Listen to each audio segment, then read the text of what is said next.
late mirror. Well, let's have some fun tonight. The race is off and running. We are going to start at Link's house where we find a piece of heart. Yep. Special thanks to Math Girl in the background. She'll be doing the tracking for us, and she can note that we have a red pendant over at Eastern and crystals over at Hera and Desert. Yeah, the number on Hera was 1. I didn't catch the number on Desert. I almost want to say 4, but not 100% certain. We are trying to get ourselves set up for the tree pull here, and we're going to see from Sydarial what we have. Oh, Bomb City! Yeah, the 8 bombs, not even any ordinary bombs. And more bombs. So Dark Magician Seed confirmed. Gotta love those Dark Magician Seeds. And we find, the magic cape early on. Oh, that screams Aga 1, perhaps? Early Aga 1, anyone? Lamp! We are now Aga just one item away from Aga 1! Aga 1, anyone? Well, also Rip Dark Rooms. Who cares about that? We're one item away from Aga 1! So let's see. So if they find a sword in Kakariko, they're just gonna immediately do Aga 1, right? Yeah, we'll roll with that. Well, Loogaroo is actually gonna check the with those 2 items. Their suspicions are high. They're gonna go check what's the lumberjack. Yeah, the crab or the moocher, whatever they call that, the hoarder, giving you hearts. And there's the tree pull for Loogaroo, and this is going to be a bomb-happy seed. All right, let's see if Aga 1 is actually required for an item. And it is 300 rupees. We need that so badly. Well, if we really needed to get Zora money, you never know.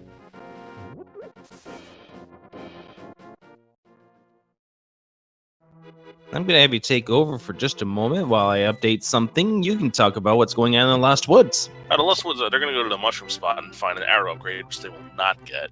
They're going to take a dip down into Thieves' Cave. And there we find just a bomb upgrade, so they can actually take advantage of those 8 bombs from the trees if they really need to. And if they feel like using those bombs, they can actually use as a weapon, like in Landmola Cave. Sorry, not Landmola Cave. Mini Moldorm. You mean the Mini Moldorm Cave? Blah, blah, blah, blah, blah. Just get yourself ready. We've got another 2 hours of this to go. I was hoping for a jet seed. Why? I don't know. This is the final race of the Swiss portion of this tournament. Okay, why would we want to hurry this up? All right, let me change my answer. So we're having a 3-hour seed. All right, maybe that's a little too much. Pedestal required, quadruple trip through Turtle Rock. Well, there's the power glove. That decreases the chance of Aga 1, unfortunately.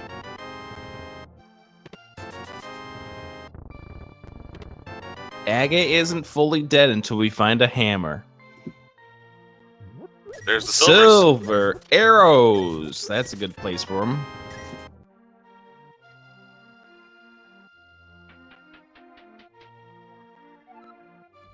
And just a reminder, this is not the final race of the tournament. We've still got a whole bunch of races to go, including a big race out tomorrow, 3 p.m. Eastern Time.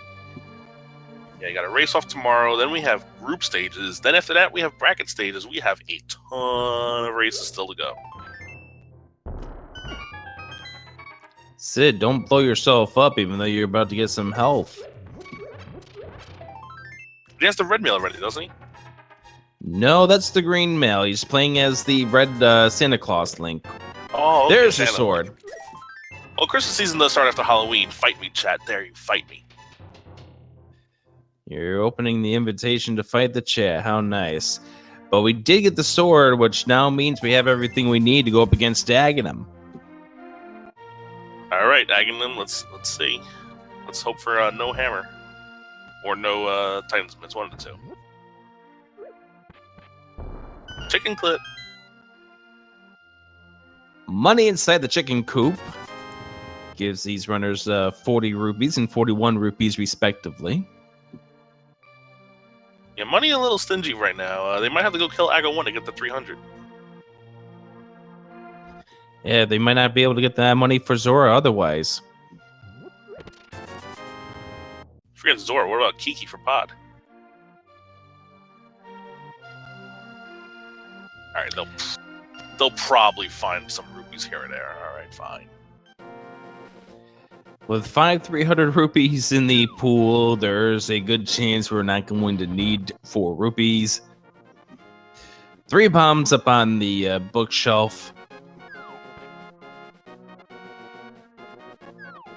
And Loogaroo doing the strat of just going straight to race game, not checking the item first. Sydarial gonna check the item, and it's just 5 rupees. Loogaroo's going to be very disappointed to find that 5 rupees. Let's see what our runner's next play is going to be. But the sword, it could be either. They could be heading down towards the south, and that's exactly where at least Sid's going to be going. Or they could be going to Hyrule Castle. The third play they could actually make is go to Eastern and Sahasra's cave, but I think the other 2 players make a little bit more sense early on. Nah, Loogaroo is going to do option 4. Let's check the back 3 of Escape.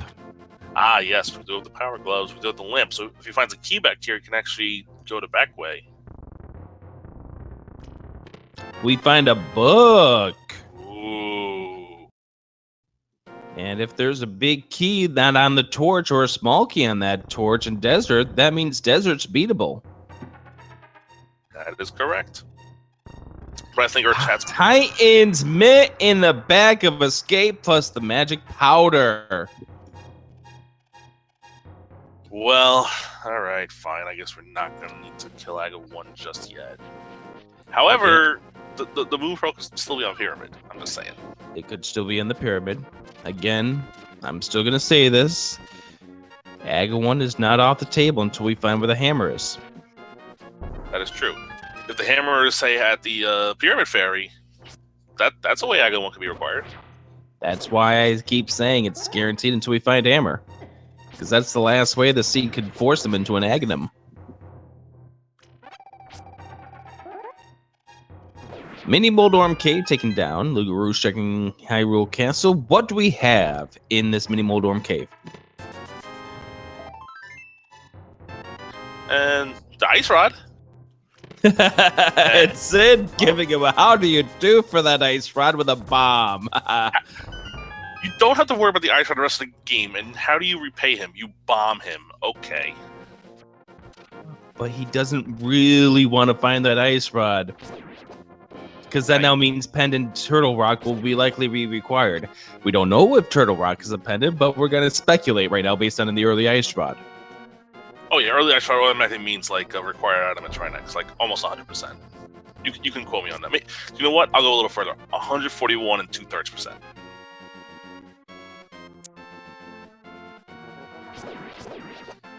And who are we going to call when we have to collect on your debt? What that? When you lose the bet. Oh, I don't know. I heard there's a cool bank called the Kappa Bank. I think I heard it from last year. I'm not that sure. only works. That only works for Willard J. Bradley, though. Oh, okay. Oh, shout out to the chat for getting that reference. I like that. Blue Mail in the Escape here so far. That's a nice item to find. Now, Loogaroo is going to have some good knowledge here. Once he gets to this ball and chain guy, if this guy is an item that's inside that chest, we know he does not have to go into the sewers. Yeah, because that'll be where the map is. And that is exactly what's inside that one chest. It is going to be the map. No need to check it. Sydarial doing the fake flippers to get over to check what's on Lake Hylia Island and probably visit the hobo. And what do we have on the island? We have a piece of heart. How vanilla.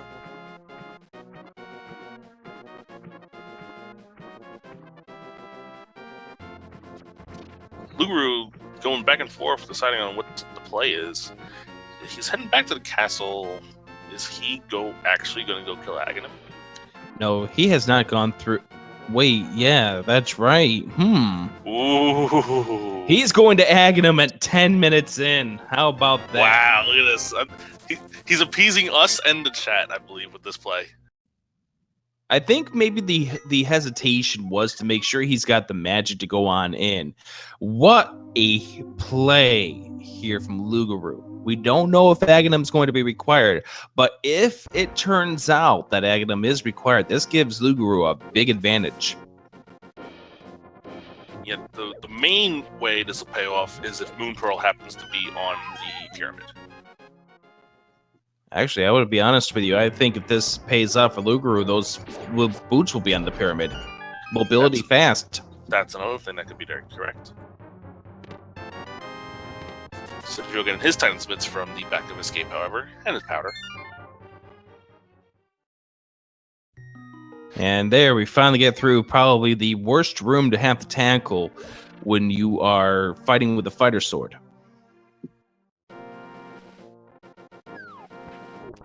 He doesn't have the Ice Shard yet. He could use the Ice Shard on some of these enemies to freeze them and maybe take care of some of the rooms to stop them a little bit. Well, Loogaroo did not have the Ice Rod. Yes, that's why I said he did not have the Ice Rod. Sydarial does have the Ice Rod. Yep, Sydarial will have his path over to Eastern. And if he talks to Sriracha, we can find out what the pendant is, or the green pendant's going to be. You know, it's going to be one of the 7 dungeons out in the Dark World. Let's see if he talks to him, sees what it is. It'll probably be Thieves' Town, because it's almost always Thieves' Town. And we're going to get absolutely no help. We are going to find 20 rupees, and 20 rupees! I mean, it is the most common item in the game, so we shouldn't be too surprised at this point, but yeah, it's kind of weird to see all 3 of them in one area. Loogaroo taking a fall right there, has to go back through this room once again. Yeah, he has to be careful. Down to 2 hearts. Uh-oh, and he's dead. He's dead. Rip. He got hit by the guard. That pushed him down to a half a heart. Fell down. But the big thing that ended up killing him is the fact that because the sword is extended over that hole, its hitbox continues to hit you. Yeah, that's a really weird mechanic. It's the same mechanic that leads to Mothula, the hand above the hole, being able to grab you before you get down to Mothula. Yeah. Sydarial going into Eastern Palace. And unfortunately, that means Loogaroo is going to have to do with this room again.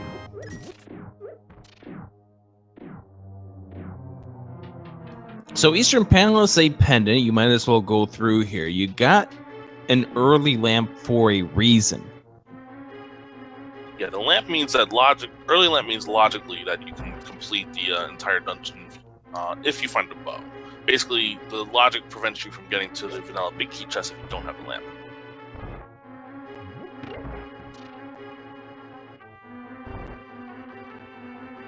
Piece of heart is item number 1.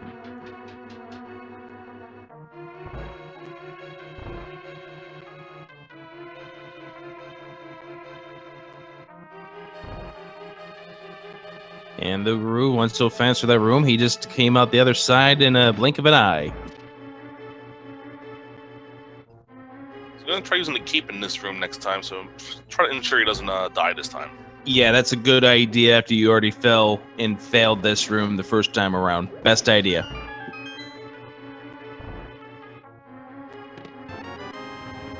There will be one item, at the very least, blocked by the dark room. Yes, because the big key will be in there, I believe, correct? No, we already saw the big key. We just saw the compass, which means there's going to be an item. Cane of Samaria is in the big chest. That's always a nice item to find. It doesn't help you at this point in the game, logically, but it is a good weapon to have if you need something like that, and it's definitely something needed for the end game. So, third item could be possibly coming up inside this next chest that Sid's going to be coming up to. Well, it'll be here or it'll be on the Armos, which they cannot get to at this moment without the bow.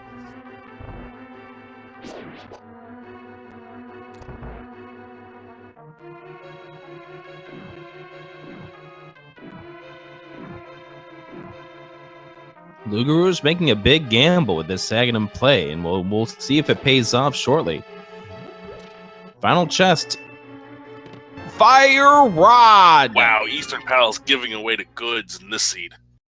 By the way, that is 2/3 of Turtle Rock requirements inside the Eastern Palace. All we're now missing is the proper medallion. And the hammer. Technicalities.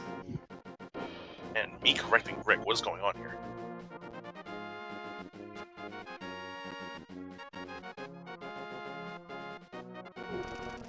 Sid has not picked up his Titan's Mitt yet. He has not made it to the back of Escape. Oh, wait, has he? He has. This is the tracker has not gotten to it yet. I believe he is going to complete Escape proper now. Well, in that case, you should have the powder as well. We forgot to do the game of guessing the blue balls. There's one. Well, I'm going to go with somewhere between 2 and 15. A small range. How do you know that it's going to be somewhere between 3 and 15? I said 2, but okay. Well, you said 2, but then the third ball came out. Oh, that was the third ball? I missed that. Well, the most I've seen so far is 9. Let's hope for under that. Well, there's 4. That's 4 for 4 for possible blue balls. Well, but this could be the legendary 15. Oh, 5! There we go. Now he's going to take him out with the sword. Oh. No, we could go for the perfect 6 for 6. Oh. Alright, reset. Get a new seed. That's guaranteed. That is what? 4 hits now on Aghanim. Yeah, 4. So 2 more hits. However... Oh, 6 blue balls out of 7. And 1 more orb. This fight is done. So it's going to be 7 or 8. It's going to be 6. Sorry, 6 or 7. It's going to be 6. A right. 6 and 6. So let's see. Well, there's a map to Green Pendant Turtle Rock! And Blue Pendant on Thieves Town. So Thieves Town is a pendant, as always. So, so Rick, you've had a little experience in Bow on Pedestal. Oh my gosh! Oh my god! Moon Pearl! The gamble pays off for Loogaroo. What is going on? On the pyramid.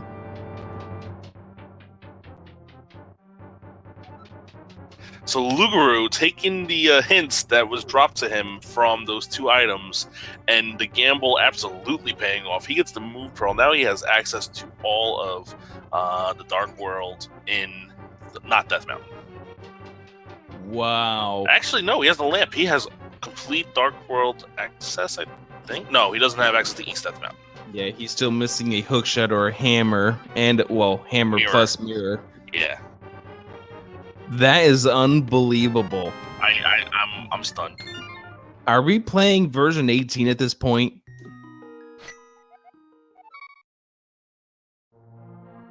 We're gonna have to talk to him about that later. Whoa. The fact that he went to Aghanim at 9 minutes in, 10 minutes in. Now, we don't know what Sid's going to be coming across here. He will be going over towards the desert area, because remember, we did find the book inside the sewers. Or rather, not the sewers, the swamp.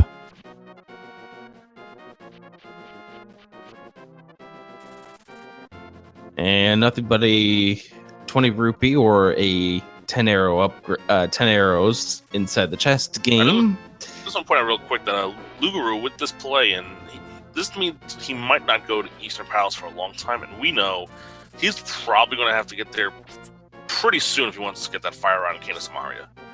Well, we know the fire rod is going to be required. The Cane of Samaria definitely is required too, but there's several items that are still blocking that progression, like a medallion or the flute. Yeah.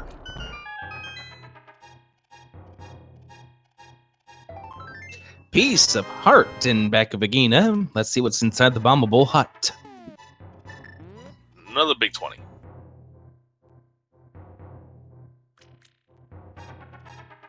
So how happy do you think Loogaroo was to find that his gamble to go to Aghanim paid off?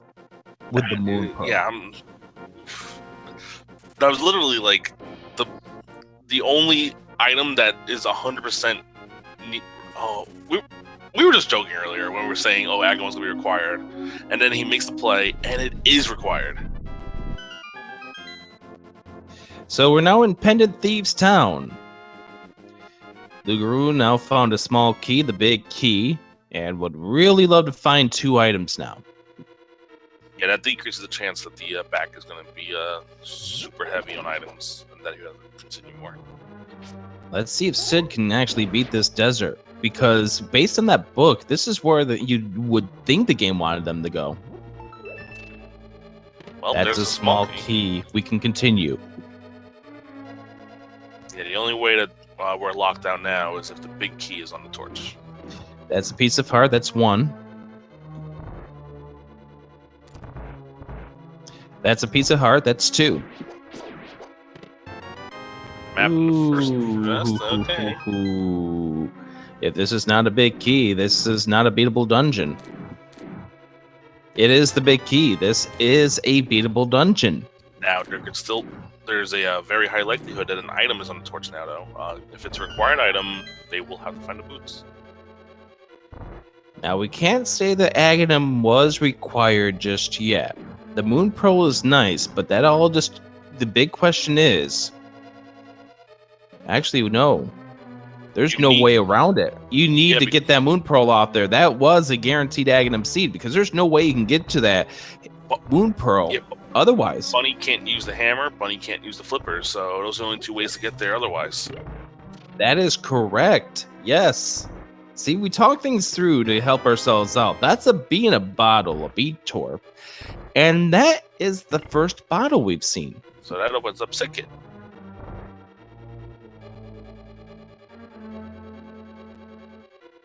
Did Sid check the torch, by the way? I think he did, and I think it was Quake, because the chat is saying Quake. Well, the chat loves saying Quack any chance they have the opportunity to do so. Yeah, but I think this time it's warranted. So Sid's gonna go kill land moles while he's here. And there's Bombos. Well, there's 2 of the medallions.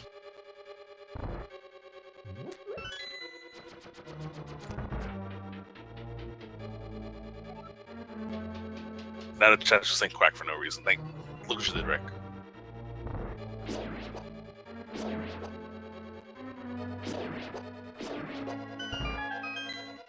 So Loogaroo still with only 4 hearts. Blue Mail is nice, but still take a lot of damage from some of the guys in here. In Thieves Town. But I'm almost certain if Loogaroo gets the 4th item, he's out of here. Yeah, definitely. Blind would be a horrible fight at this point, and we would give him massive props if he gets through him with 4 hearts. If he finds him full magic, he might go for it because he has the cape. But yeah. But he's got no magic for that cape at this point. Yeah, so if he finds a full magic, he might have a chance of this. Sydarial going into the land moles fight. Sydarial here could use that fire rod against a little off the timing here, and this will now make it so he will have to go to fighter sword strats. Yeah, and even though that's the vanilla way to beat these guys, it's not a good fight. That's the heart container. That is item number 4 for Loogaroo, so he has no reason to beat this dungeon, but he might be trying to set Blind up in case he has to come back later. Yeah, because you never know. This could still be a pedestal seed. Isn't the seed been rude enough to these guys already? I mean, really can't be too many items on the pedestal with the pendant at Turtle Rock. But it could be the bow, and it could be the medallion needed from Meyer. 5 hearts here for Loogaroo. Let's see if he can't get this blind taken care of. Now, the fireballs will lose 1 heart no matter what mail you wear. So he's got 4 free hits before he's in trouble, and he's got just a little bit of magic for the cape if he needs it. He's on the final stage, 2 hearts remaining. And got him. Nice. He gets rewarded with a tasty burrito. It gets the blue pendant. Once again, we don't know if this is going to be required, but time will tell. Sid is going to be returning this bundle to the sick kid. And I just realized Bo cannot be on the pedestal because Eastern Palace is a pendant. Sorry, guys. We'll talk about that pedestal in just a moment once we get a chance. Sid checking sick kid. Sick kid has bombs.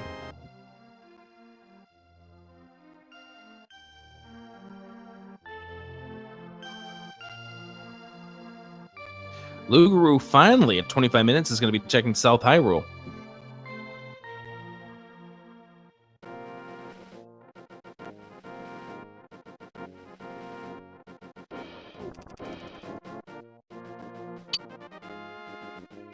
Loogaroo now going to go down to the dam. He's going to find, I forgot what was here. So long ago already.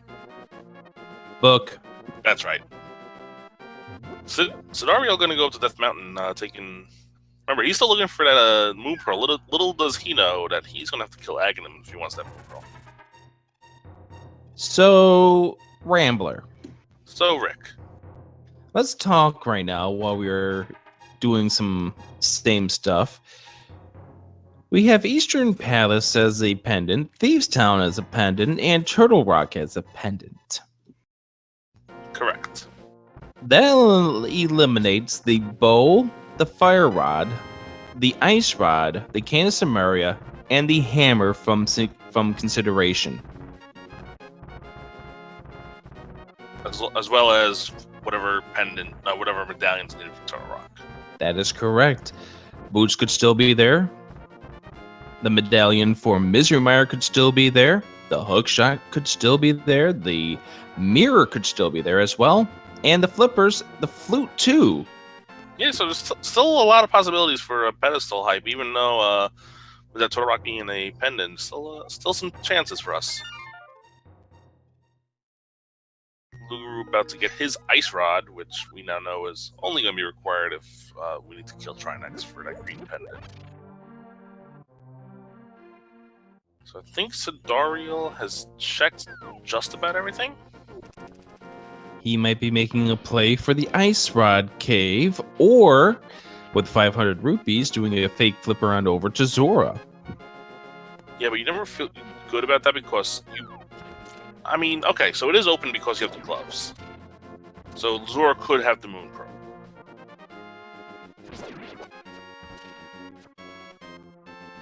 Well, at this point, you're trying to think of any option that is not going to Aghanim because, well, Aghanim is a time sink.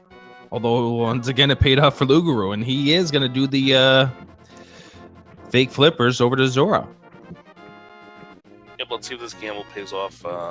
We know it won't with the Moon Pearl, but it could still have something like maybe the boots or maybe one of the other fetch quest items. Vanilla flippers? Could be that too. Could be a bomb upgrade, you never know. Well, let's see if he has to come back here later. It's a piece of heart. So yes, he will. No, he doesn't have to come back here later. That's a lot of vanilla pieces of heart, though. I have noticed. Hylia Island, vanilla piece of heart. Agina's Cave, vanilla piece of heart. Azora Ledge, vanilla piece of heart.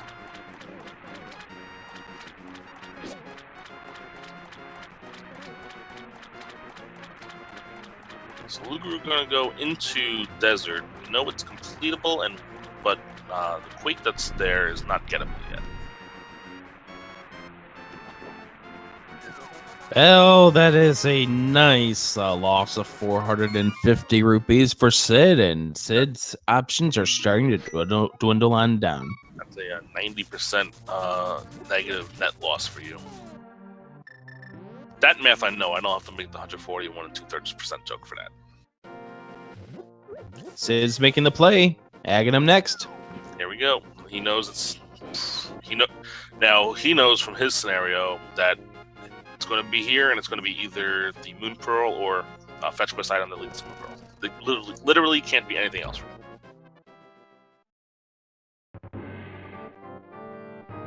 So while these runners are going to do the same things we've seen already from both of the from the other screens, this is a matchup between two runners, 1 and 4. Their current records. They're playing here for A lot of fun, a lot of pride, and just hoping that the seat doesn't say, well, thanks for playing. Delete this off your hard drive. I don't think I've ever deleted any of the seeds that I've played off my hard drive, no matter how trolly they were. I've got too many of them on my hard drive. Yeah, including the last one that I played, which I don't know if you heard about it or saw it, but my three-way race in the secondary. Ice Rod on pedestal. Ew. Yeah. I think you gave me that one also, I'm not sure. I did not. I'm not the one responsible for handing that seed out. Oh, you're the one that gave me the flute on pedestal before that. Gotcha. Yeah. It was bad. I hope you enjoyed it. Yeah, thanks. Loogaroo finding his bee in a bottle in Desert Palace. So he's probably going to go over there and, yeah. He saw Quake on the torch. He knows there's no more items to get. He's going to go kill land moles and get his crystal and get on out of here.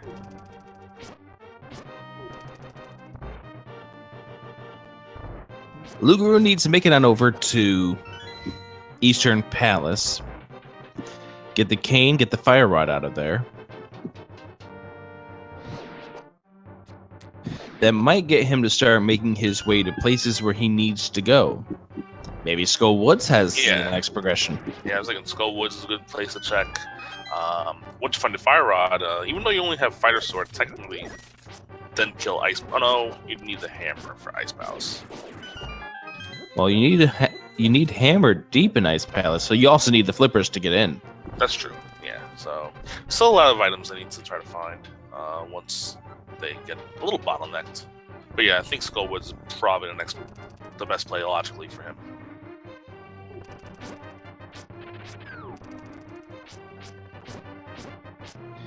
Because I believe Sid made the path up to Death Mountain already, and we didn't see anything good up there. Yes, Sydarial definitely did go up to Death Mountain, saw the item on Spectacle Rock and the item inside Spectacle Rock. I don't think either one was anything relevant. So because we already know that the fights are similar between the two runners, we already know that this is going to be a 6 blue ball fight for Sid. Count them with us. 1, 2, 3, 4, 5, 6. There we go. Game over. 6 blue balls.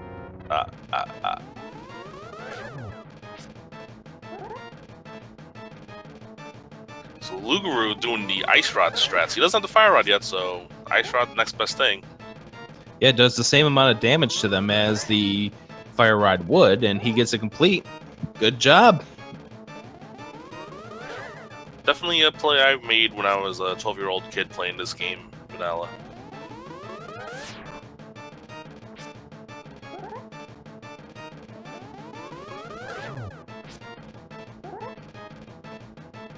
So let's see what Loogaroo is going to do next after he's done Desert. He's going to save and quit, and he's going to head on over to... hopefully Eastern.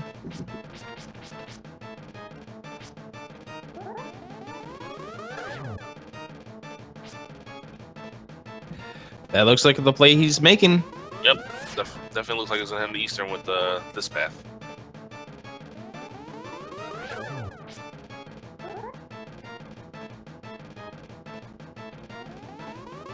Yeah, in the vanilla game, we were having this discussion earlier in the week, Rick, actually. Once you get the boots from Sahasrara, he tells you that there's an awesome item at a cave near Lake Hylia, and that's the Ice Rod.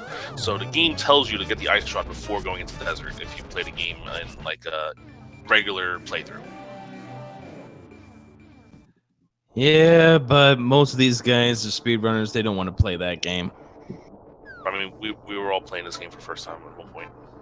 Sydarial sees the Moon Pearl, and yeah, he kind of expected it, I believe.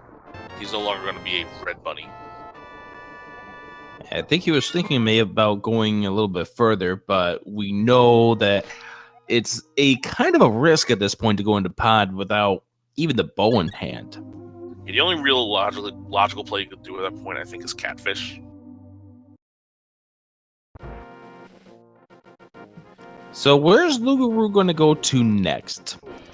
Yeah, he went to Sahasrara's hut, found the 3 big 20s, and just left. So Let's see what the next play is going to be. 517 rupees gives me a suggestion. Yeah, I think he's going to Zora with the fake flippers. And because he does have the Moon Pearl, he will be able to do the Jesus Walk. Yeah, an interesting glitch. I don't know why it only works with Moon Pearl. That's something that's talked to the developers in the game about. But he's going to do the Ice Rod Cave first. Oh, he didn't check here yet. Okay. So his first trip to the Dark World gets the information. Hey, guess what? You have almost everything you need to get into Turtle Rock, except for, well, a few other things. very good commentary there, Rick. You have everything you need except a few things. I give you A+ effort every single time. Yeah, well, let's explain the Jesus Walk a little bit, even though Loogaroo hasn't done it just yet. So if you enter a cave while swimming, you still are swimming and can't really do anything. However, if you have the Moon Pearl and you leave, you'll be standing when you leave the cave. Then you go back into the cave, and you'll be standing, and you'll be able to open the chests. It's a really weird glitch. I don't know why it works, but it does. And he's gonna set it up with the bomb, which that's a good setup if you're not 100% consistent at doing the regular setup. It's because the way the game works is that the first thing it checks is Moon Pearl. Check. Well, you're in water. You must have the moon. You must have the flippers. It's some. Oh no! Died to set his way into the waterfall. A downside to the fake flipper glitch is if you get hit by any damage, you would soft lock. However, in Randomizer, it's been programmed that you take a death instead. He's not going to go back at this point. It's time for him to head to Eastern. Yeah, we know that Eastern will lead him to the Fire Rod, which hopefully will lead him to most likely Skullwoods. Yeah, I'm surprised Sid didn't head that direction, knowing that he has everything he needs to beat it. Yeah, he didn't go there for the first couple. He's going into Thieves Town first. Pen of Thieves, which we know is going to have a pretty decent item in the Bombos. Loogaroo giving off some sword slashes. He does not seem to be very happy right at this moment. Nah. Thankfully, you don't need the bow to get all 3 items out of here. Well, we know that. He doesn't know that just yet, but we know that he's going to find 3 items. It's going to be 2 of them are going to be really good. I don't know if you heard of that one. And we're going to go ahead and check to see what those sirens are going on in the background. I don't know what it was, for Rambler. Yeah, I mean, New York City is crazy at all times. You know that. In other news, there was a siren to be found over at Rambler's headquarters, and apparently we don't know exactly what the issue was. It's the men in white coats. They're coming to take me away. Bye, guys. They're coming to take you away, haha. They're coming to take you away, ho ho, hee hee, haha. Yeah, I don't get that one. To the funny farm. Your age is showing. Yes, it is. Does it really matter? We're all here to have some fun. Yeah, apparently, I'm getting under arrest for impersonating cross product. That's the worst crime to be arrested for. For making too many. My puns are too good. Oh wow, that's pretty bad. Sorry, guys. Puns are good or bad? That depends on who you ask. Chat, are the puns good or bad?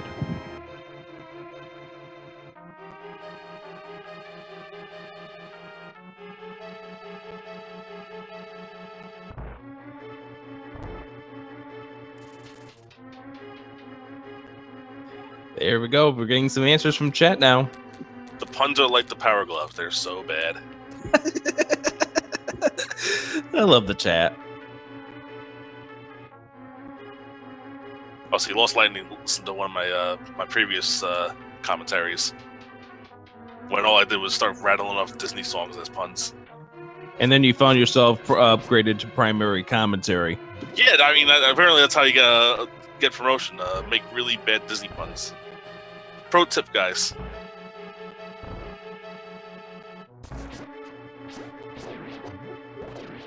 We got nothing to add at this point.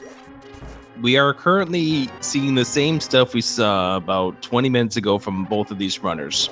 Yeah, so we're just gonna have a little fun, you know, just make fun of ourselves. Cause it's easy to make fun of ourselves. We're two easy guys to make fun of, if you know us pretty well, which I think at this point they probably do. I'm curious to where the swords are located. All right, so I think this is an interesting thing that's happened in seeds that I've commentated.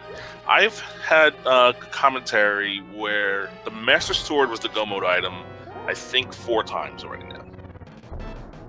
Really? Yeah, so it's definitely something that's happened a little too often in seeds that I've commentated on.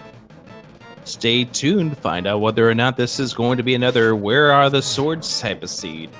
Brought to you by NY Rambler. I mean, I even had a seed where they opened the Gannis Tower big chest looking for a sword. Oh gosh. Yeah, it's pretty bad. That says enough right there.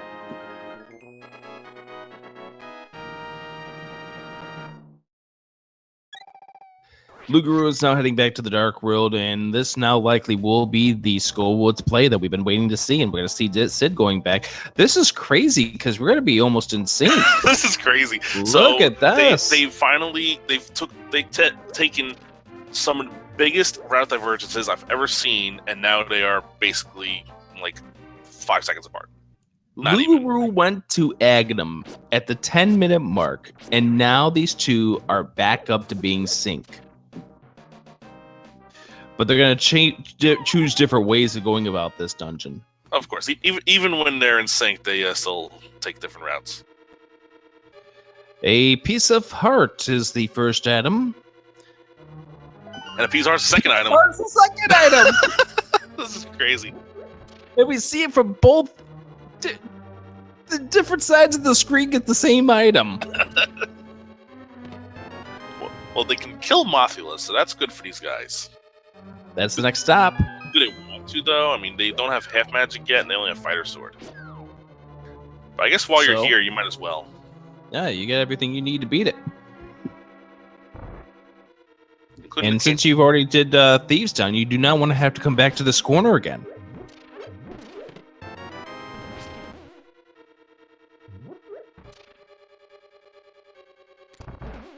So let's see. Loogaroo's going to go... Yeah, he's only checked one item so far. He's going to go... Sydarial now sees that he has both the items. He's going to go straight for the boss. Yeah, Loogaroo's going to likely check the item on the bottom, but not until he goes up against... after he goes up against Mothula. Moldorm, what is this? Enemy randomizer now? This is an randomizer, didn't you know that? I was betrayed. I was told differently. Well, also, don't forget that both of these guys do have the magic cape. They have access to Bumper Cave. They do have access to Bumper Cave. And it could be something they need.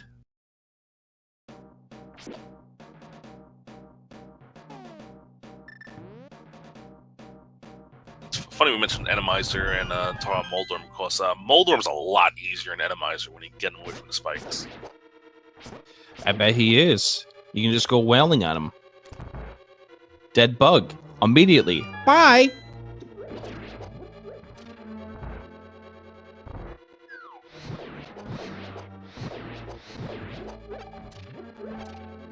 So both these runners are going to be entering the fight about 30 seconds apart, I would say. The difference is, once again, Sid has already found both of the items. They are 2 pieces of heart inside of this dungeon. Loogaroo will still be searching once he is done with here. All right, let's see who has the better Mothula fight. Ooh, we got gold B strats. B, okay. That's gonna help. That's gonna please a few guys in the chat, I'm assuming. Look at this B go. It's B's gone. It's gone. Rip B. Oh, Luigi here in a little bit of trouble. Down to 2 hearts. He's gotta be careful. Yeah, and Mothula cornering up against those that top left corner, but gets away a little bit. No more fire sword, fire rod hit here for Loogaroo. Oh, one final hit. Oh, this is gonna be. Oh, Oh no! Dead. And Sid's going with his B strats too.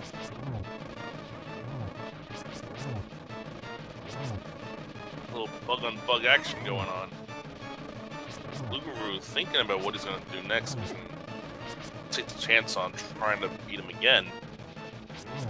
Or maybe he'll just route this in later when he has a better weapon. Maybe check some of the other overworld spots in the Dark World. Oh, Sid's in trouble too. A heart and a half. Oh, come on, Mothula. Just a reminder, it's Loogaroo's birthday. Ooh! Oh, he got him! And he celebrates by doing a lot of spins because he knew that was a close fight.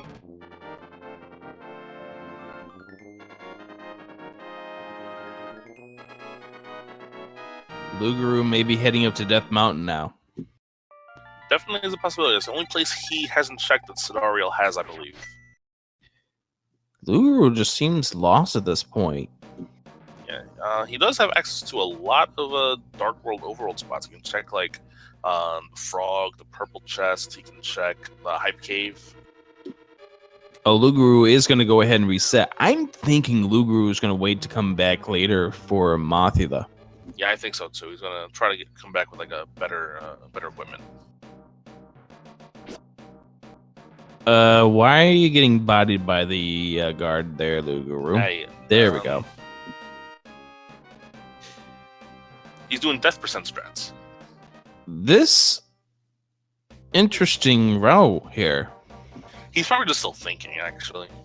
Yeah, he's probably trying to figure out what his next path to take at this point is. But there's so much you can still do in the Dark World. And would you know, it's another vanilla piece of heart over on Bumper Cave. So here's the options that these runners have. They can do the Frog Tour. They can go do the digging game. We still haven't seen the Hype Cave, even though we know in version 26, Hype Cave has been a former shell of itself. Yeah, it's the artist formerly known as Hype Cave. That's what I call it. All right, so Loogaroo is going to be doing the digging game. Digging between 1 and 30 will bring up the item. Guess in chat what number you think it's going to be. Rambler, what do you think it's going to be? Let's go with the number that I always choose for the Ganis Tower Big Key game. 23. 11. 1 and 2 and 3 and 4 and 5 and 6. Hammer! Well, I'm pretty sure Loogaroo will not be doing salty spins anymore for a while now that he has that weapon. And Sydarial has it as well now. And that's number 6. And Loogaroo is going to go now down to the Hype Cave. The first person said 6 was Sarah Uncensored, but we're not playing this game all the time for this. And that's, wait, hold on, wait. Think about this. 6 blue balls on Aga, 6 digs to shovel game. I know what number I'm picking for Ganis Tower Big Key. If it's that number 6, then we've got to question the devil. Oh, geez, yeah. Sid doing the world tour, and this is going to be a longer tour because he doesn't have the mirror, but he is going to check the Peg Cave first. And now the artist formerly known as the Hype Cave for Loogaroo.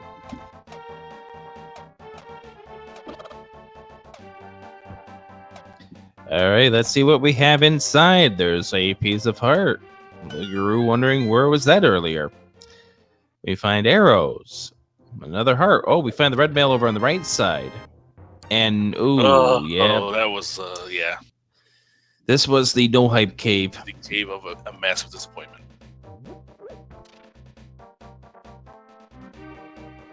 So, well, Sydarial now with the purple mail.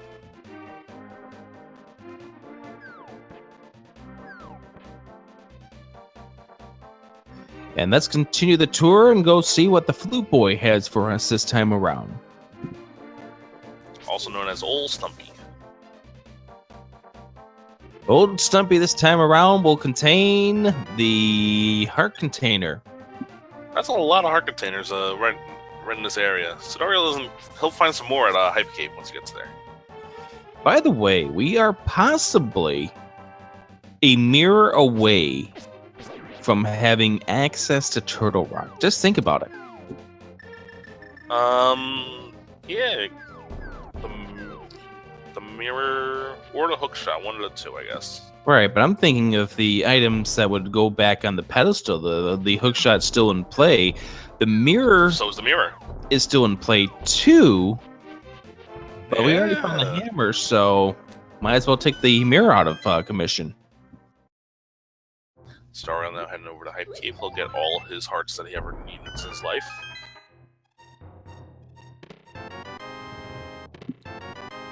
Sid is also going to be checking the Batcave at some point in time during his Return of the Frog. Yeah, I would assume right after he returns the blacksmith. Loogaroo did get some potion. I think he's going to be going back for revenge. Yeah, I mean, he wants a dead moth in a worse way.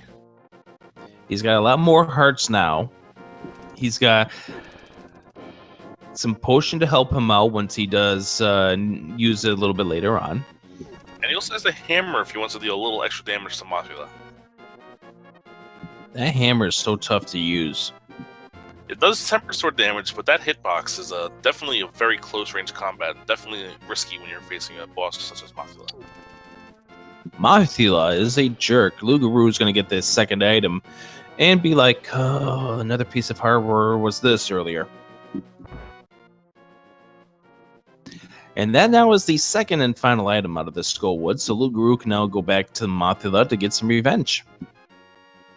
Blacksmith has 20 rupees. I was about to say, the blacksmith is the only NPC in the game that you give money to that you usually get a good return on investment. You give him 10, he gives you 20. Except for that one seed where he decides he's going to give you the single rupee back. Yeah, then he's a jerk.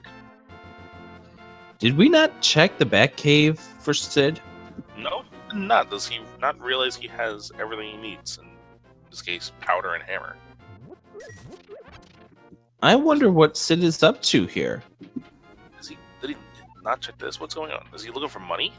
He's going to go grind some money. He's going to get the 30 rupees out of here. But I'm just wondering what he's going to do with this money. Maybe he didn't check Bottle Vendor yet? Really? That's the only thing I could think about. Because remember, his money was very stingy early on. Or he's getting money for Pod. That's another option. That is a possibility, yes. You need 110 to pay Kiki and get access to Pod. This is interesting here, and I have no idea what Loogaroo is up to because we have already seen him get all the items out of here. Oh, he's going for magic. That's why he was doing that. He's looping around getting magic.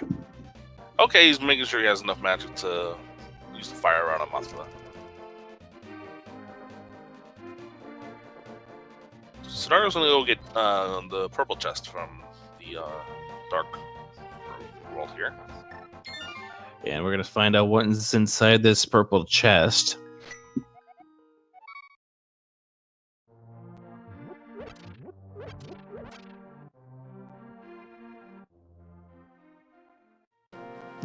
So I guess what Loogaroo did is making some sense. He is picking up some potions.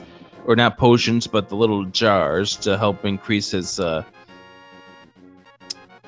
mana, because he's going to need that for Mothula. He's also going to need that to get past the torches. Yeah, just to get the torches and forget even fighting Mothula. Boots! Oh, wow. What are those? Purple chest paying off for Sydarial. So now that opens up 2 new locations. It also opens up that Quake medallion we saw earlier. Yes, he can go with that Quake medallion if he needs it to progress in the seed. But it does open up 2 locations, which he's checking now first, the Bonk Rocks, and the other one being King's Tomb. Plus, it also makes you go a lot faster. Hey, look, another 20 rupees. What do you know?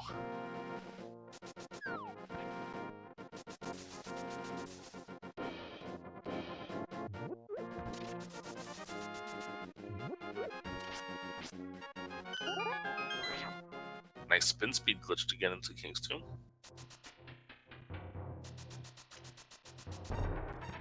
And 100 rupees there. All right, Loogaroo, Mothula, fight number 2. And don't forget, he does have the blue potion that he picked up, so... So maybe you'd think it would be like, round 2, fight! That sounded so good. Hadouken! That sounded so bad. You know, 50%'s not bad. But it's like Meatloaf, 2 out of 3 ain't bad.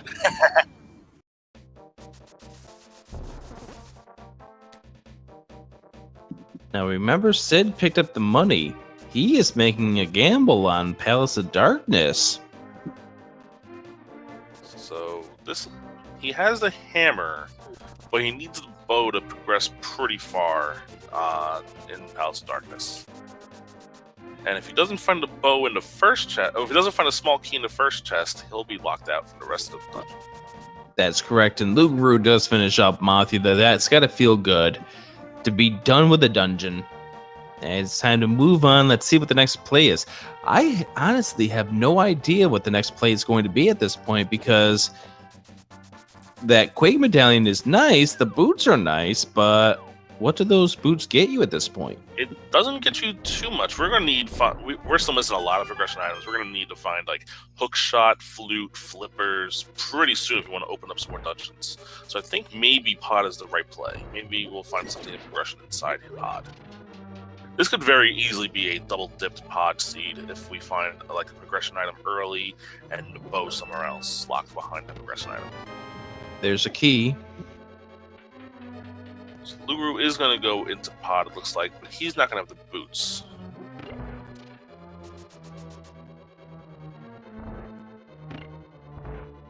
Another small downside of having to kill Aghanim is the enemies get a lot tougher in the light world. You have this red guard that chases you down at much faster speed than the other guards. Yeah, the whole entire eastern area gets annoying. So we now found 2 small keys. And once again, we've discussed this before in version 26. So he has one more possibility where this bow could be. And this might, I don't know, tomorrow will be version 26, but it is going to be the last regular 1v1 match that's going to be in the V26. Pretty sure. Well, there is actually one more 1 versus 1 in version 26. Oh, the last qualifier, the last secondary. Flute! Uh-oh! That is part of the first 3. Yup, that means that could unlock the bow. In the logic. So, just to continue on what we're discussing, the 1 versus 1 tomorrow is a secondary tiebreaker. That's the final tiebreaker. We also have the big race-off coming up tomorrow as well. Yeah, we'll touch more on the race-off later on after this race is over, for sure. Definitely will.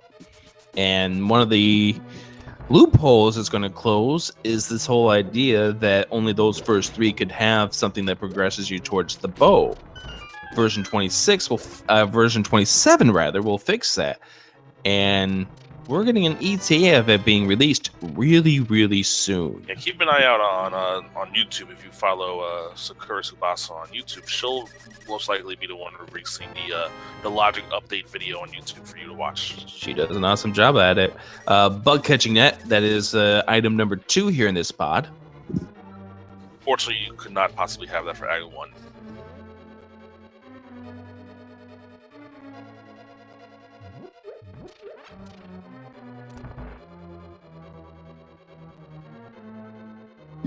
So the flute being in the first 3.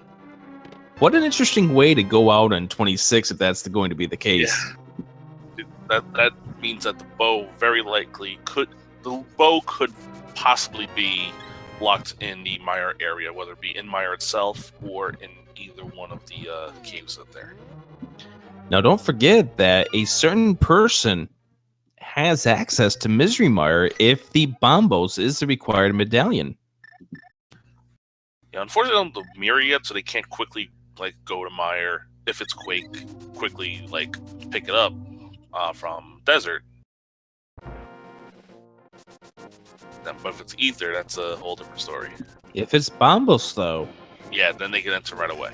they can enter right away, and because Sid has the boots, he logically has access inside, and he's the only one who has access inside, actually.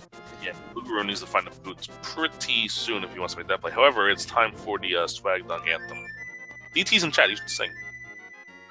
Nah, we'll let DT live alone with this one here. Yeah, this is DT's thing. It is forever DT's thing. But the swag ducks and the duck going up into the air. Sid, if he's following the breadcrumbs, next stop, Meyer. number 6. And there it is. Luger's saying what Death Warper looks like. Yeah, he wants to see what's inside that big... Oh no, he's just dying. Yeah. He's just going to go ahead and die. Big key must be on the right-hand side, by the way. And... Wake. Oh, wow.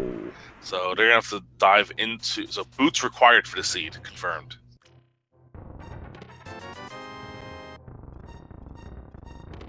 That's annoying. Okay, because now you got to save and quit, flute back to 6, and jump into Meyer just to get the Quake, just to get into Meyer.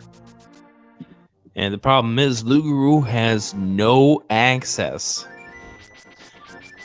to Misery Mire. He doesn't have access to the Quake Medallion at this point. Yeah, he needs to find the boots as soon as possible.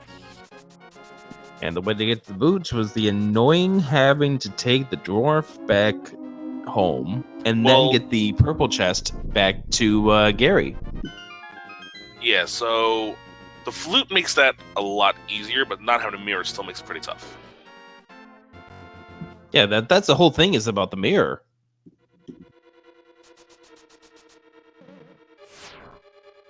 But it looks like, yeah, Luger's going to go activate his duck, and let's see what his play is going to be. Sydarial going to grab his Quake Medallion and likely just head on out and flute back to 6. So yeah, that's the annoying part of not having a mirror yet. You have to flute to 6 3 times just to check Meyer, go back and get the Quake, and then go back to Meyer. Well, Sid's going to figure that it is a whole lot faster just to run out of this door. Get some fairies from the back. Well, he does have a bug catching net, so he can go ahead and catch one. There he goes, chat. Bug net strats. Oh, and it failed. Oh, man.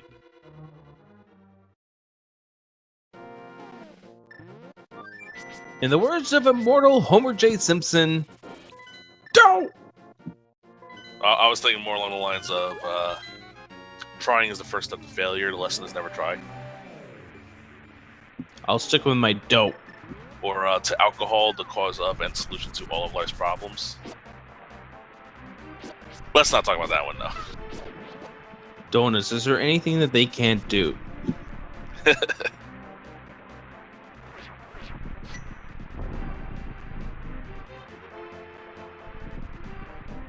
We're checking up here, hoping maybe to find those said boots, but he won't.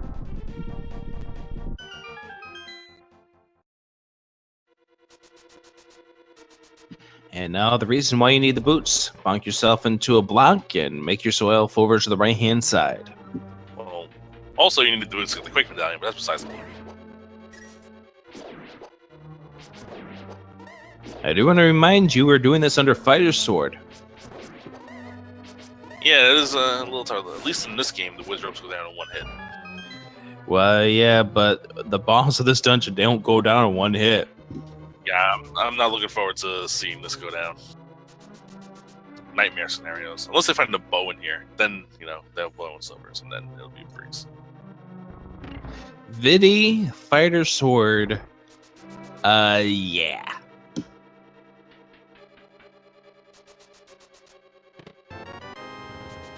Hi, Small Key. And Loogaroo is going to know that he's in a little bit of trouble once he finds the Quake Medallion required for Misery Mire. Yeah.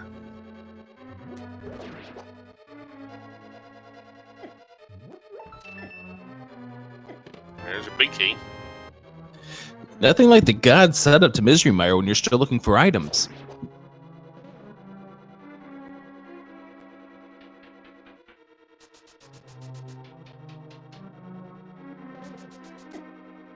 Scenario still looking for 2 items in Mire. Loogaroo not finding what he needs. He's gonna leave on out of the Mire area and let's see what his next play is gonna be. Yeah, he's got to figure out where those boots are. That is the biggest thing that is stopping his seed at this point.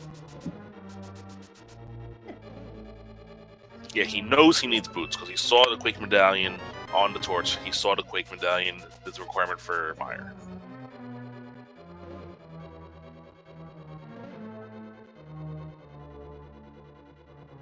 And he can't enter any other dungeon at this moment. I mean, he could technically, if he fake flippers, enter Ice Palace. By the way, Sid did finally get a bottle with the fairy in it, thankfully. Oh, he didn't eat both of them at once this time. He powdered it. We find a red rupee is the first item. Oh. Yeah, this is what's left if they don't find anything here? I'm really confused now.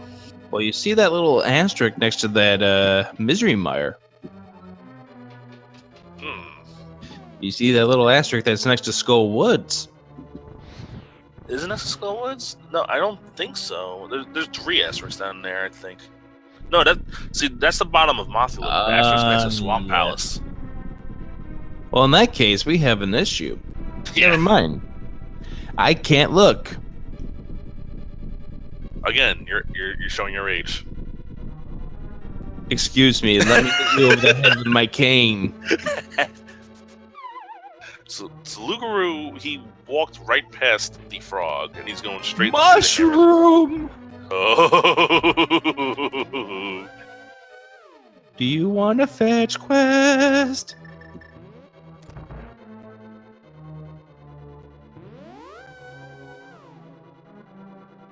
Please leave the Disney songs to me, Rick. Just let it go.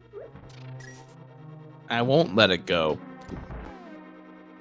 You won't back down either?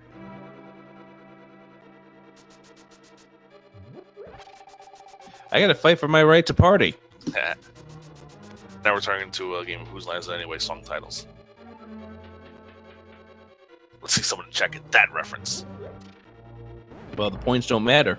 No. Just like my participation in the secondary tournament. It no longer matters. Tears. Moving on now. Rick, you're still in it, though. Sid now moving on. And we're going to get ready for probably the most annoying boss fight deal with to dwell upon these runners at this stage in this run. You got the Benny Hill music in the background ready to go? I don't know. We'll have to check with Fiesel.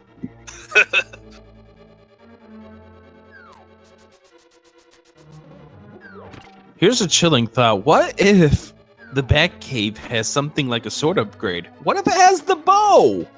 Yeah, both of these runners can check Batcave. They just haven't yet. And if it has the bow, then that's Sid who really could have benefited from this at this point. Yep, let's see. This is gonna be this might take a while. Let's see. We started this fight at 108.45. Oh, he didn't get the 1 cycle. How unfortunate.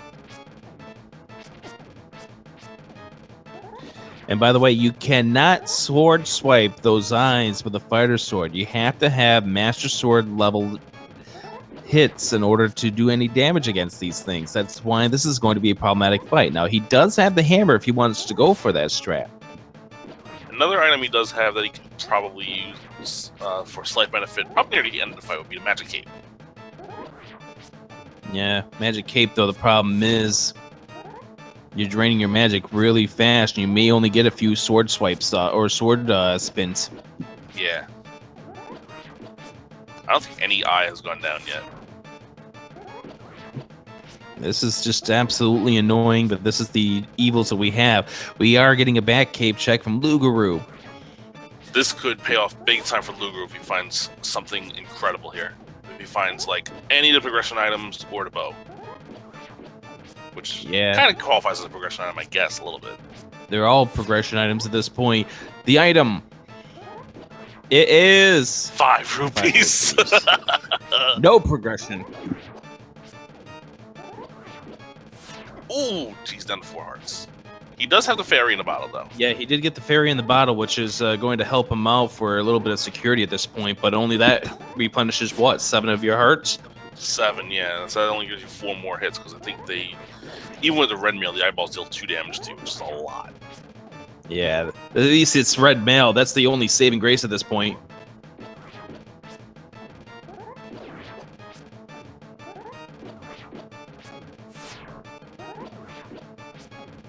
Crazy fight at this point.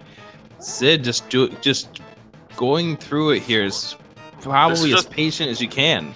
Yeah, it is just a matter of patience at this point. Trying to dodge the lightning bolts, trying to dodge the eyeballs. Loogaroo's doing a sequence break. He's gonna go to Ice Palace. Now we know. Oh no, he's going to Zora. It looks like this is the second attempt for him to get into the waterfall. Remember, he died on his first trip. Yeah. And one eye down for Sid. Oh man, this is 2 hype things. Goes Loogaroo. Oh, okay, we have a fairy though. Yeah, don't forget he's got the fairy. Got to make sure that you don't end up getting whacked here. All right, red boomerang. Okay, we have done with that part of the fight. Now it's just a matter of just getting the eyeball away from you. Get a few good hammer swings on it. There's 3, 4. Be patient. Don't be overly aggressive. That's what we're seeing from Sid. Vitreous deals 2 damage when he gives you a hug here with the red mail, so he has 3 more hits to spare. Yeah, he's got 2 to spare, and then the one's going to be the danger point. There it is. Eyeball is down. So that we said he went in at about 108, so that fight took him a little under 4 minutes, I think. 3.5. 3.5 minutes. Let's hear it in chat. Let's get some claps in the chat for that. That was a really good fight. Map pickup for Sid. But that was just a heck of a fight. And the fact that he only ended up having to use the fairy, he took it super patient, got it down, and that's why he's still moving on with his seed at this point. So now that we have, all right, so he has the mushroom. That's his next thing to do. He's gonna flute the 2. He'll probably get a potion while he's over there as well. But let's see if this mushroom pays off with something he needs. Loogaroo is going to be checking something that has been open to our runners for a little while now. Spike Cave. Spike Cave. Yeah, Spike Cave is one of those places that you might forget about because it's so out of the way. Mushroom leads to bombs. That was an empty misery mire. But it's nice to get it out of the way though, because it was one of the special special crystals for the Pyramid Fairy.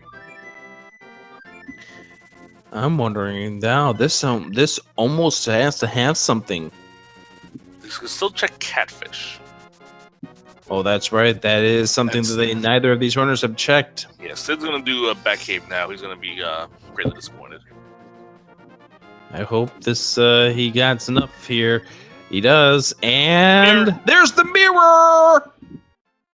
That opens up Swamp Palace, kind of, because they don't have hook shot. It opens up Tower of Hera, opens up the right-hand side, and it may open up Turtle Rock. Turtle Rock. Pendant Turtle Rock. What I might actually consider doing at this point before going to Turtle Rock is actually check the pedestal.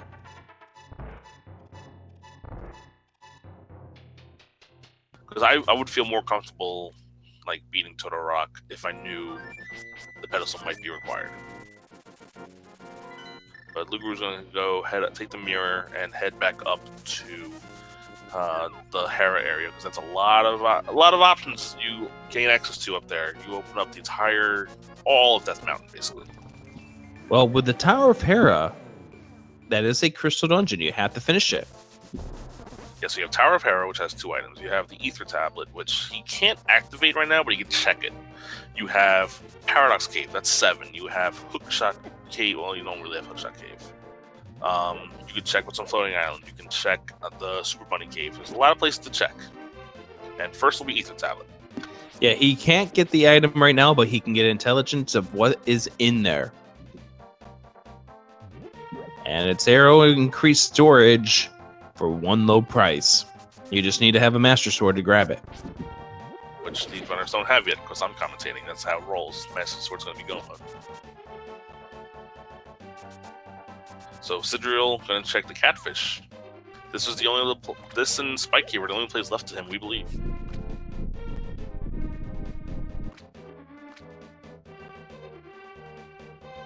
Oh, half magic. That's a nice find. Nice find, but not really what he needed. But maybe right, so that may get him thinking about the Spike Cave. That's true. So basement has the big key for Tower of Hera. Found a compass in the first room and small key in the first chest.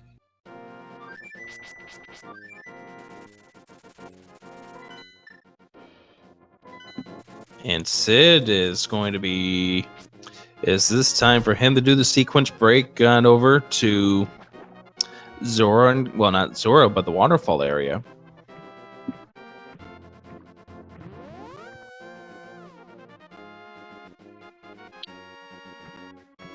Yeah, he's going to check the World Fair. He'll get his red boomerang, but not what he's looking for. So this progression wanted them to go on into the Spike Cave. Let's see what the mirror leads into. Still some possibilities for the pedestal, and we have not seen what was on the pedestal from either of these runners at this point. No, the pedestal could easily have the hook shot. Ooh, Sid, is he making the play? He might be logic breaking heading into Ice Palace. He might be going for Ice Palace here. Yes! Another thing that could be on the pedestal also is the flippers that are required for Swamp Palace. Even if you know the fake flipper glitched against ice, you need the flippers for Swamp. So we know we're not going to find the flippers here. Yeah, you could find something good though. You could easily find like the bow or the hook shot in here.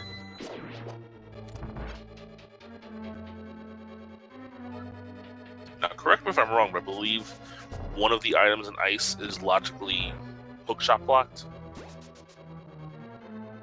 I'm trying to think of that myself. I think it might just be based on key distribution at this point. Okay. And with the fighter sword, these guys might be a little tough to handle, but when you have Bombos, just press the button and they're all done.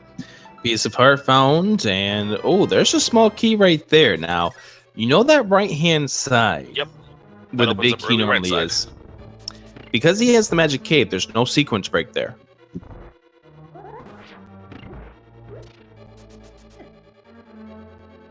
I believe Troll Dorm will have the last item for Loogaroo. Yeah, we found a piece of heart in the big chest. The Mole Dorm will have the final item.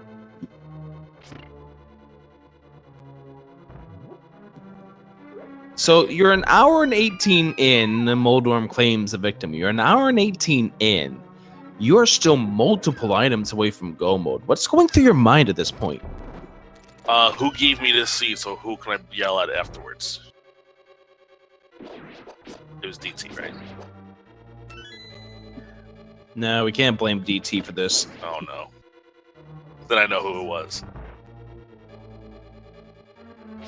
Oh, Moldorm has claimed another victim. Yep, Trolldorn living up to his nickname. Sydarial trying to get the bomb jump done. However, you don't really need to do the bomb jump in this situation because you're full clearing this dungeon anyway, and you have the Cane of Samaria. Oof, third fall for Loogaroo. And the fourth fall, Oof. he just sat there and got orbed.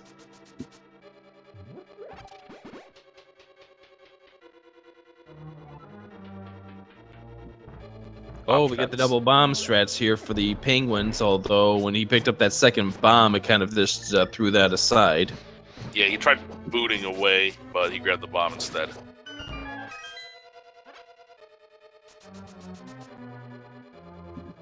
Now time for round 4.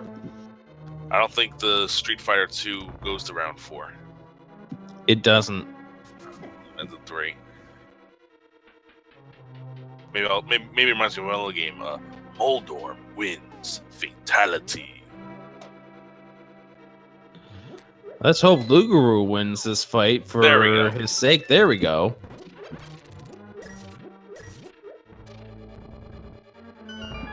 Oh, nothing there. What do you mean nothing there? Big key found for Sid. What do you mean nothing there? There's 300 rupees. That's something. How does that open up this seat? I mean, it's something. Compass find for Sid. Yeah, the right side of Ice Palace not paying off for Sid. Now Loogaroo going to check all these chests over on Eastern Death Mountain. And don't forget, if it's Bombos, Loogaroo does have what he needs to pop into Turtle Rock. He could complete it. I think, yeah, he can complete it. And because he has the mirror, this does not make a bad trip either. Bottle. Another Yay. bottle of in it. This is a B-Torp seed. Yep. It's Bombos. Ooh, interesting. Bo! Bo! Whoa, the logic break pays off.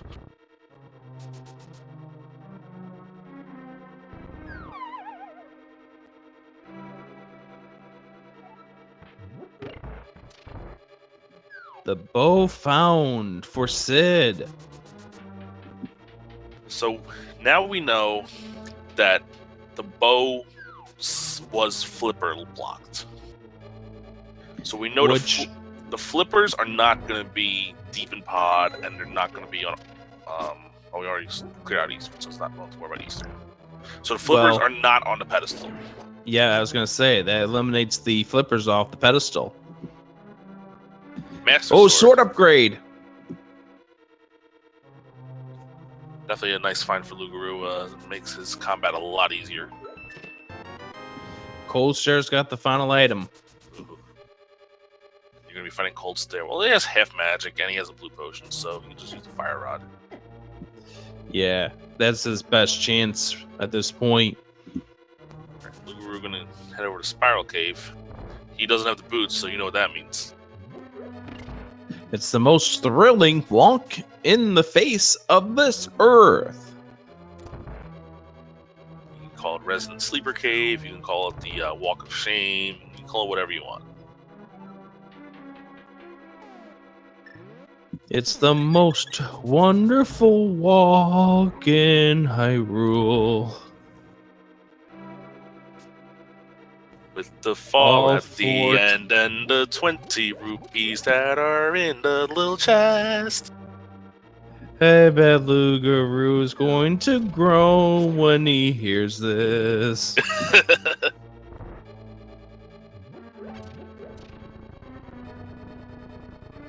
They're telling us to stop.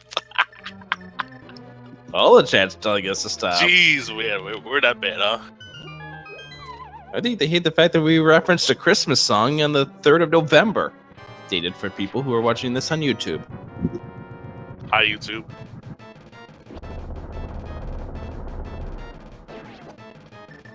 We can't stop. We already had hammer time.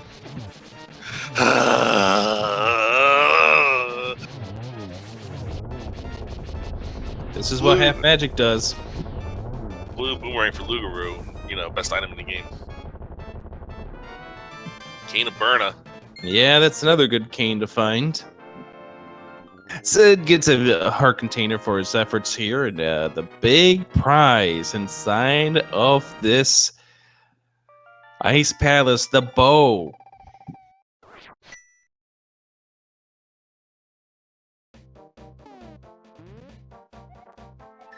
So if you guys want to pedestal required seed, there's only one option left. Well, two options. It could be the shovel leading to the hookshot. Okay. I'll give you that. Come on, Super Troll, let's go.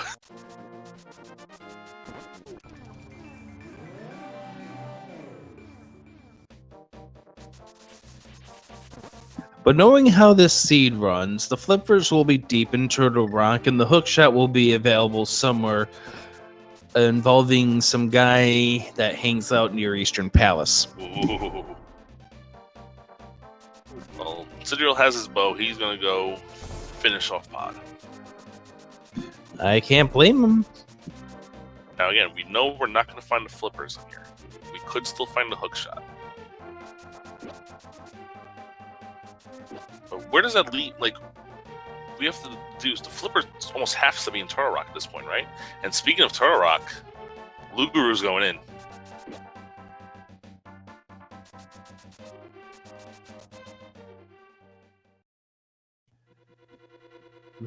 We are still looking for those flippers, and we now know them not being on the pedestal thanks to that bow inside Ice Palace. So it'd be really nice if Loogaroo finds it really early, but that's just a key.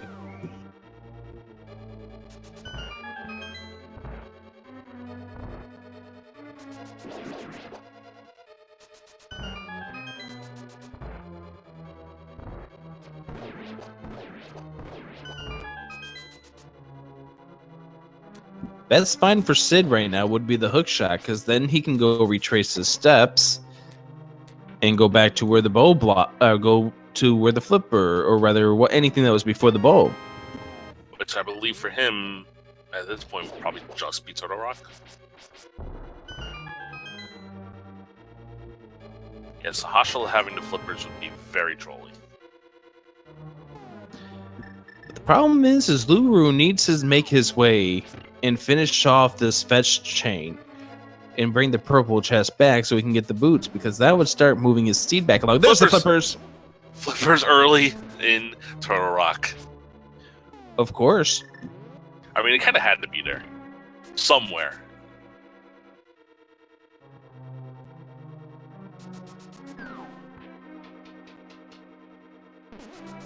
So the only downside of this is this will open up, like, he might do Swamp Palace before checking the purple chest.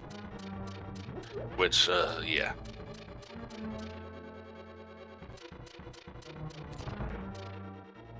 Sid continuing the check. We find the big key.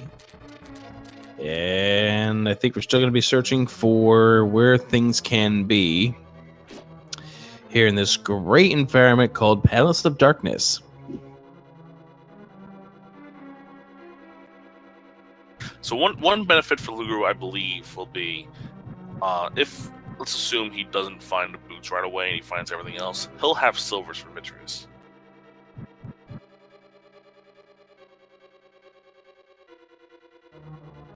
At the very least, he'll have a Master Sword. Yeah, that's definitely better than Fighter's Sword. Loogaroo continuing to go through Turtle Rock. He's not just taking the flippers and leaving. He's going to go see what else is going on.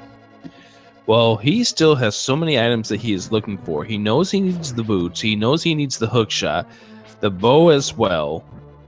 So it's worth his while to continue searching in here, because you don't know, and you don't want to leave here to find out you're going to come all the way back up. Yeah, definitely. And this will play off even more if the hookshot is in fact on the pedestal.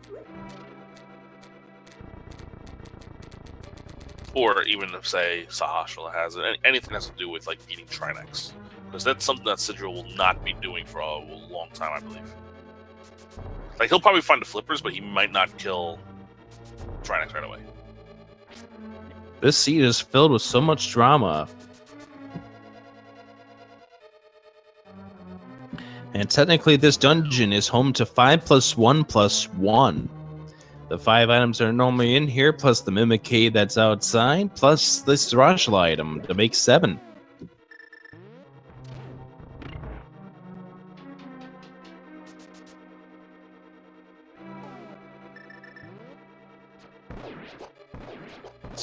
Cave. That's going to be the next place Loogaroo checks here.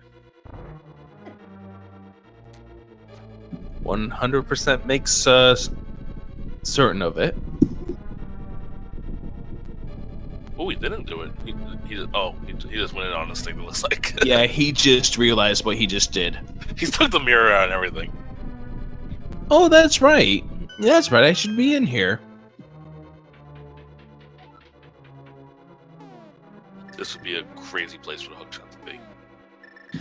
This would be a rude place for the hookshot to be.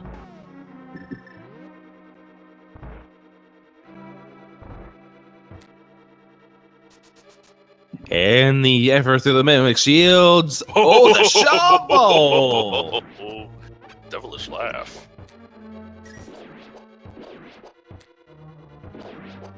Well, I'll tell you what, you remember that fetch quest stuff. Now that does eliminate it down to one possible thing that could be on the pedestal for us. Yep, so much for the shovel being on the pedestal now. It's only Hookshot! What is going on? Oh my lord. Ladies and gentlemen, we are now in no mode. Myself, Rick, and all of chat, we are in go mode. However, nope, we're in no mode. No mode. We know where everything is now, at least. But, that is correct. Yeah, Loogaroo is gonna need to find the bow, the boots. He already knows where Quake is, and he's gonna need to find yeah, that's it, right? And Sydarial's gonna need to find a sword upgrade and then the hookshot and flippers. So he needs to go into Turtle Rock and then find a sword. And he needs the mirror too, because there's no other way around it. You're right. He needs the mirror to, yeah, to get up to. Yeah, so definitely a mirror block to get into Turtle Rock. Well, he's going to be heading up to the mountain now, so this is going to be the play. He's got one option up here. Mirror is, I forgot what a mirror was. Spike Cave. That's where right. Sid's heading now. That's right, Spike Cave.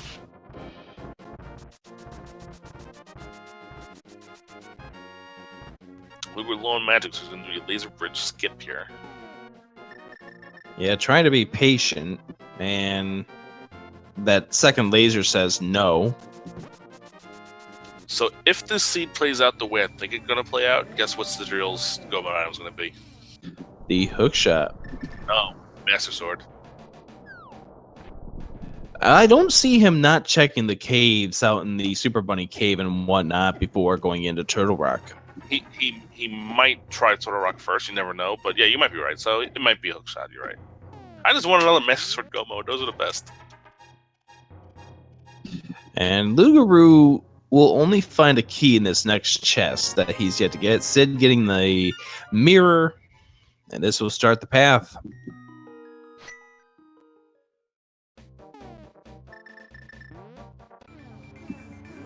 But remember, because we've already killed Aghanim, we now get dropped back down to that part of Hyrule. Oh. Swamp first. There's the key pickup for Loogaroo. So Sydarial he's Sid's thinking about it. He just remembered that he has nothing to do in Swamp as long as he doesn't have flippers. So good presence of mind to remember his items.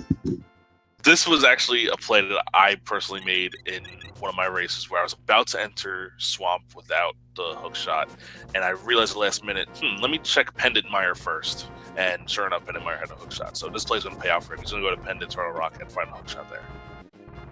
Well, I think he's going to do Hera first, obviously. He's going to do Hera first because it's on the way. And it's a crystal.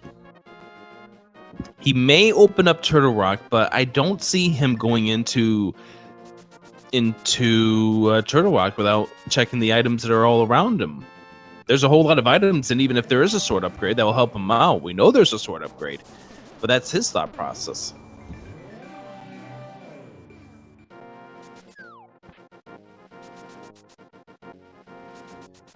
But it would be totally hilarious if we had another seed where the item to go into go mode was the Master Sword. Yeah, like I said earlier, I've seen it a few too many times, I believe, in this tournament, calling these races. I saw it in the first tournament back in the spring. Go mode was a sword upgrade. And that was back in V18, where the sword upgrades were a little easier to get. Like, you saw a lot more early butter swords in there. Yeah, it didn't stop the one sword where we ended up having the fighter sword for much of it. Yeah. So Sid gonna realize, yep, we're going to the basement. Yeah, and this is going to be very dangerous here for Loogaroo. And does he have a magic backup? Uh-oh. Oh, come on, please. He got it. He got it. Thank God. Thank God. Oh, but he's going to have only 3 hearts left for Trinex. That's only 2 hits. Yeah, but thank God he got through this stage at least.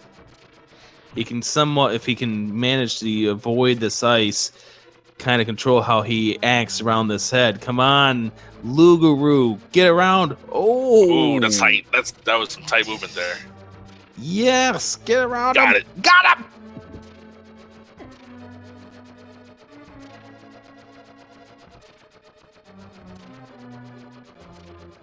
A piece of heart, the reward.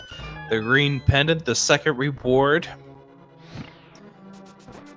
Just to let people know, because we did get some questions in the chat about it, the super race tomorrow to settle upon who will be the final 6 players to make it into the group stage.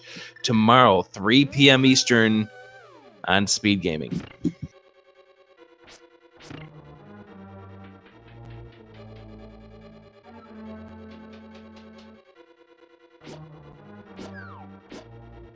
So Loogaroo now has a hook shot. He's still looking for boots and bow, so he's going to check Hookshot Cave. So we go into here, we find 10 arrows, not what Loogaroo wants to see. What would really be nice is if we find a tempered sword or a something else that's nice of that level, and we're not going to find it. That would give Loogaroo something that we know Sid's not going to get, because he will have absolutely no reason to go through the Hookshot Cave. Correct, yeah. So he might inadvertently find like the sword upgrades that Sydarial will not find at all. Sydarial might end up doing Master Sword Ganon. Loogaroo, he's gonna head back into Eastern. He's turning in the green pendant. Yeah, he's turning the green pendant, that's right. We know this play's probably not gonna pay out. I mean, it only does if it's a sword, I think. And even then, it's like not necessary, really. Yeah, that's the best case scenario right now for Loogaroo, is if this ends up being such a case. And we know Loogaroo needs the boots because Quake Medallion is on the torch. It's a piece of heart from Sarashla.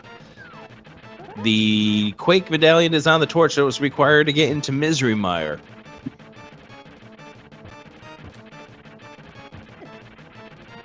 Sid having a much cleaner mold arm so far. Don't fall down that middle hole. That was almost a commentator's curse. Loogaroo is not going to go into Ice Palace. He will. He's just going to go fill up potions first. That's a good idea. So, again, this is going to be... he'll get his bow, but that's going to not take him towards the boots that he needs. And the boost that he needs is by bringing back the purple chest. Now time to go into the Palace of Darkness. Sid's going to head on over to East Death Mountain. We could be getting a go mode real soon. Now, here's the thing for Sid. If he gambles on here, leaves after getting the flippers, he'll be putting himself into big danger. Yeah, he does. If he leaves... If he sees flippers and just really bolts and assumes, like, oh, Bo's going to be in swamp, that we know that's... Or, I mean, Hookshot. Yeah, we know that's not going to work out for him. So he needs to... Not full clear. The Hookshot's pretty deep. It's in the big chest. So Sid will head up the mountain. He will check Paradox Cave. We know it's got nothing important.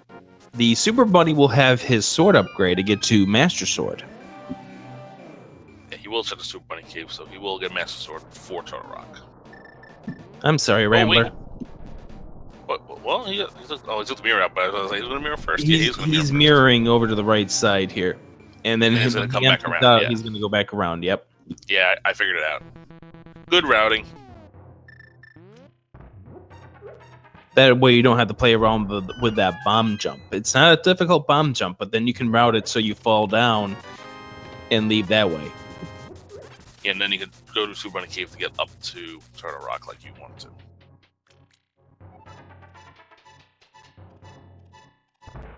Yeah, Sydarial's going to be able to go mode swap, and that's going to be really nice. And even with that the case, we might see him open a few extra chests, because when he does have the Master Sword, he might be looking for Tempered. But the chests he's going to open up and swap, if that is the case, are the ones right in the way. So again, if you're looking from Sydarial's point of view, like not from ours, so he says, okay, he's got to do Turtle Rock. If it's not here, it's pretty much has to be Pedestal. So that's why he'll probably complete this dungeon. Because he needs 2 items. If he only finds one of them, he's going to continue because he's going to think Pedestal might be required. That is correct. Sid now going to be picking up the Master Sword. And therefore, that will at least give him a little bit of peace of mind. Yeah, he knows he won't have to dig too far, and he might run into the Tempered if he opens some chests along the way and say swamp.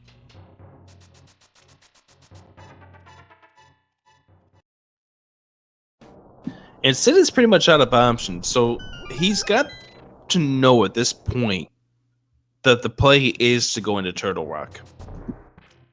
Yeah, you can check this one chest in Hookshot Cave. 10 arrows that he'll never be able to pocket because he's got 45, the max right now. If he really wants to, we can go to the Ether Tablet and get that increase of arrow storage. No thanks. But it's right there. Fine.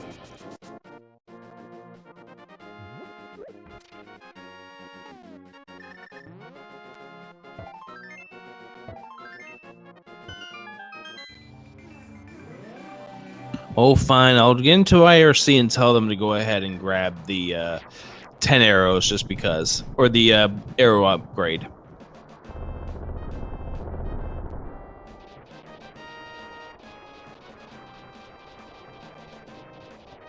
So if I'm looking at this correctly, I believe the only thing we're missing from a completely lit up screen for the seed will be Ether and a shield.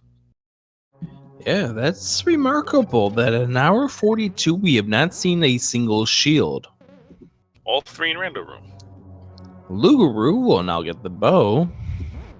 That he'll have a sigh of relief, but he's like, still not the boots. Now for him, boots will be go mode, I believe, because he will immediately be able to get the quick medallion. Yep, the boots is his go mode, but the problem is, you know how version 26 is. Version 26 goes to dungeons. Boots is in the overworld. Boots are in the overworld. Sid's 2 go mode items are in dungeons. In dungeon, in this dungeon, he's on the right track.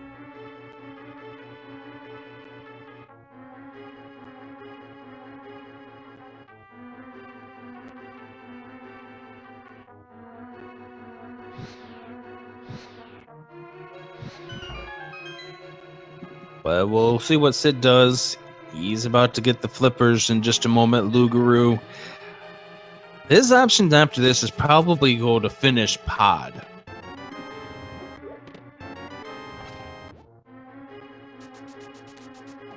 So Sid gets his flippers. He's now 1 item away from go mode, and we know he's about 2 or 3 minutes away from finding it. Yeah, he's just gonna have to take the long way around this dungeon, deal with some chain chomps, and the good thing is he won't be killing a Trinex. Yeah, he'll be able to, once he gets the hook shot, he'll know he'll lose go mode and say, bye-bye. What we mean by go mode is the players have everything they need to beat the seed. They have all the items that this seed requires. They have the necessary things to get up to Ganon. Everything they need to beat the seed. And that way they can just go rushing right straight to the finish line. Basically, you just go. You just go right to the end. That's why we call it go mode.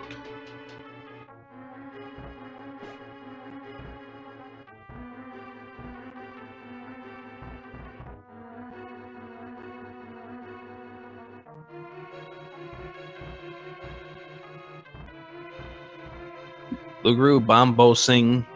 This is going to be an easier fight because he will have the Master Sword for Cold Stare. But he also does have the Fire Rod too, obviously. Never got the half magic. Where was the half magic again? Half magic was at, I believe, Catfish. Oh, that's right. Yes.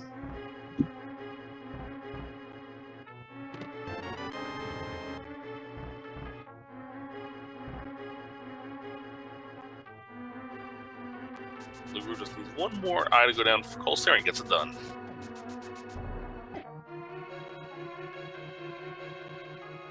And that wraps up that dungeon for Loogaroo, and the search continues. Okay, we're now 106 minutes into this seed. You're not in go mode just yet. You're about to get into go mode. Do you have a feeling that you may have lost this race? It's definitely in one of the possibilities in the back of your mind, but the way the seed's kind of been really linear throughout, because you spent 40 minutes in Light World looking for Moon Pearl, I believe, or at least 30. And compared to Loogaroo, who ended up getting the Moon Pearl at what, about 19 minutes in? Yeah, very early. He took the gamble that paid off.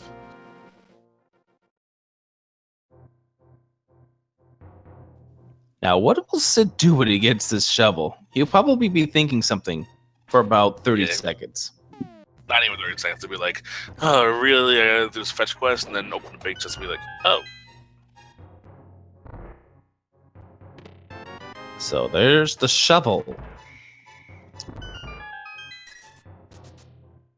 And we shall be initiating the go mode in about 5, 4, 3, 2, 1. At 1 hour, 47 minutes, and 8 seconds. Sid, the first one, into go mode. And now Sid, realizing that is it, it is time to head on over to Swamp Palace to finish this seed off. In the final go mode of the Swiss round of the 2017 Link to the Past Randomizer Open Tournament.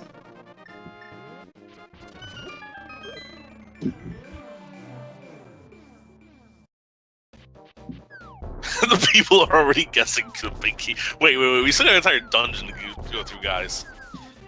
This Swamp Palace and Go mode is going to be so fast they might as well be getting prepared with their number selections, but we can't have them do it just yet. We do want to remind people that we do have a guessing game coming up, and I do want to remind people that if we do have this guessing game and we have a leaderboard for it, and if you want to get considered for the leaderboard, it just you need to be a sub or donate 250 or more bits to any of the Speed Gaming channels, and you will be considered for the leaderboard, but no obligation to do so. We're just going to have some fun anyways.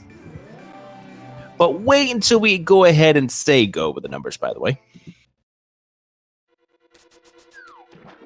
Maybe they're counting the seconds that it'll take to get through this dungeon, because it's going to be pretty fast.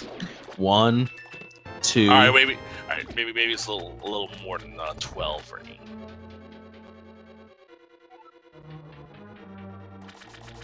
$17. I can't count that high. We're done. We're done with the counting. 1, 2, skip a few.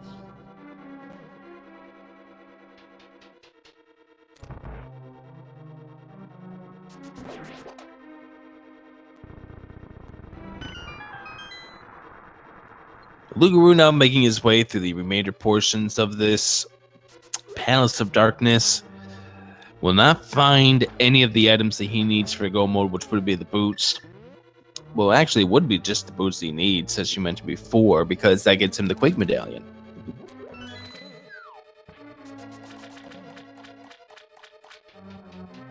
So I will see Sid go. I am likely Sid with the Master Sword in hand. We'll go check the waterfall chest here coming up. That room that you push the block to get the chest opened up. Oddly enough, I did not know that chest existed until Randomizer. Into that one seed that you found out, hey, why don't I have XYZ item? And that was in that one chest. More so just watching the spring tournament and be like, wait, what? You could do that?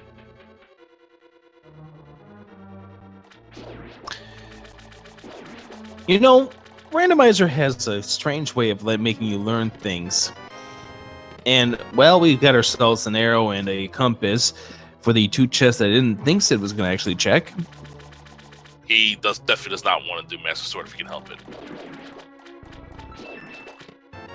Ew, 2 dungeon items. Maybe Argus has something. Well, Argus has to have something. Well, I mean, maybe Argus has something like a sword upgrade. Something like a sword upgrade. Like, I don't know, maybe a sword upgrade? Something like a sword upgrade. He could have anything. It could even be a boat. Haven't you always wanted a boat? I mean, my grandfather used to have a boat. We'll be here all week.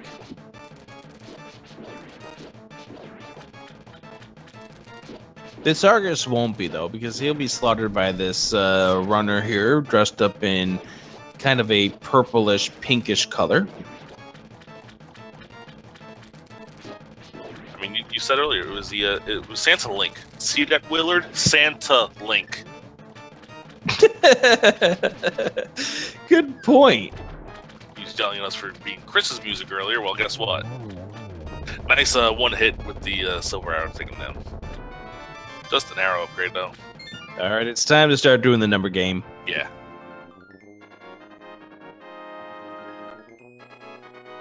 Chat's getting into it. Pick a number between 1 and no. Rambler, it's your job. You call it. Oh, well, I mean, you could just, there's 22 chests that the big key could possibly be in Ganon's Tower basement. You choose one of those numbers, and if you are the sub or donor that has the first guess that is the correct answer, then you get put on a leaderboard, basically. You get our love and respect. So Sid went in and grabbed the potion. Loogaroo finishes off the Homicide King. The problem is his go mode item is somewhere in the overworld. He knows it's somewhere in the overworld at this point because there's nowhere else he can go. Well, he could, actually he can go into Swamp. That's right. He could check Swamp. That is right.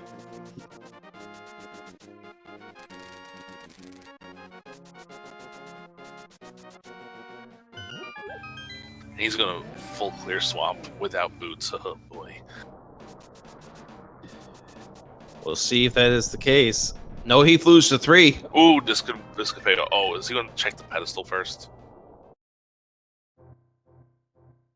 Oh yeah, my gosh, he's checking the pedestal. Pedestal hype.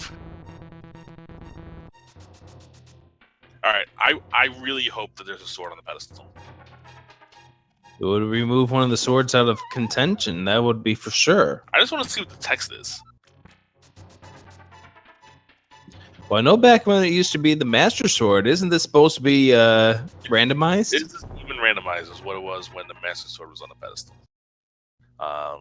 It could be Ether, which is not even close to being necessary, but he's just hoping it's like not the boots. Couch cash, as womp, it normally womp, is. Womp, womp. We still have yet to see a shield. 114 minutes into this run. Alright, and we're going to end the GT game as soon as Sid enters. Yep. Which will catch up a couple of extra seconds for the stream delay. By the time you guys here will see this action, we'll have a stop button command. And let's start counting. All right, chest 1, small key. Chest 2, a piece of heart. And Sid, finding a small key, will now go ahead and take that and go over towards the right-hand side. And that shovel only yielded 50 rupees. And now Lug is heading down into probably make the Swamp Palace play.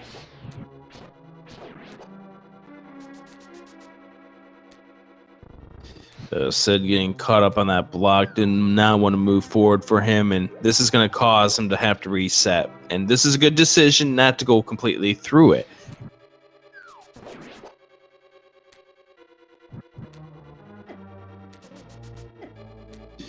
Now over here, down chest number 3 coming up. Lug is actually going to check Bomba's tablet first. By the way, I picked chest number 10. What was your guess, Rambler? Oh, I went with the, remember what we were talking about earlier with the, 23 doesn't count. The 6 blue balls and the 6, there's your shield. 6 blue balls and 6 digs? I went with 6. Big key number 4. Should have opened it the other way. Sorry.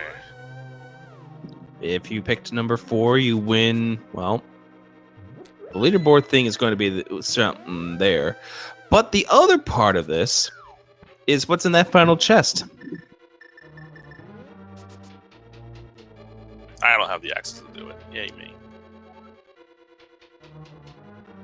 So, once again, congratulations to the people who played along that game. Thank you very much for doing it. And we will go ahead and see Loogaroo make his way into our great place to go. Here we go, Swamp Palace. So, no one guessed 4. The closest was 5. Manduin 1987. Congrats to you.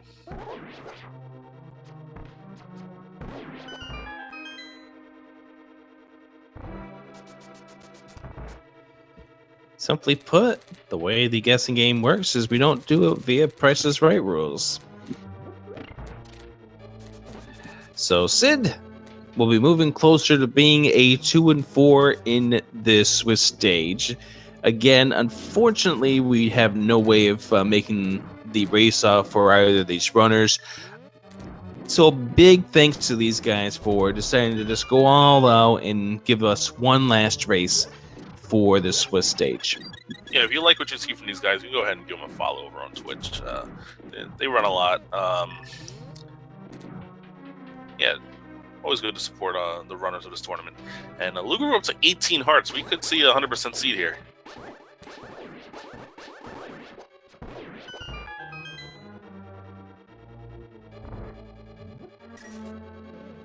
Special thanks to Math Girl, who's been running the tracker for us in the background throughout this entire run. As Sid goes through the gauntlet, Lug making the way through Swamp Palace. The sections we won't be seeing, we didn't see from Sid coming up a little bit later on.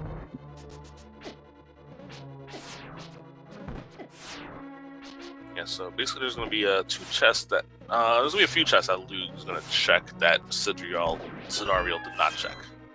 The chest in the back and the 2 left side chests. I'm assuming one of them has the big key. The big key chest. I agree with you with the comment in the chat about having Jim Perry come back to commentate races. That would be so fun. Sail of the Century. Card Sharks. Sid going for the safety right now.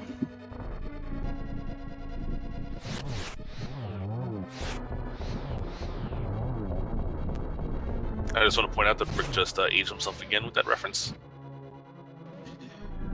I mean, I could age myself by referencing the fact that Loogaroo's timer is a Price is Right timer font. I mean, that's still around, though. Car Sharks hasn't been on TV for like 30 years. Fine. It is on reruns, though, so I have seen it. I'm being bruised and beaten up by the commentators. Best part is I'm probably not that much younger than you.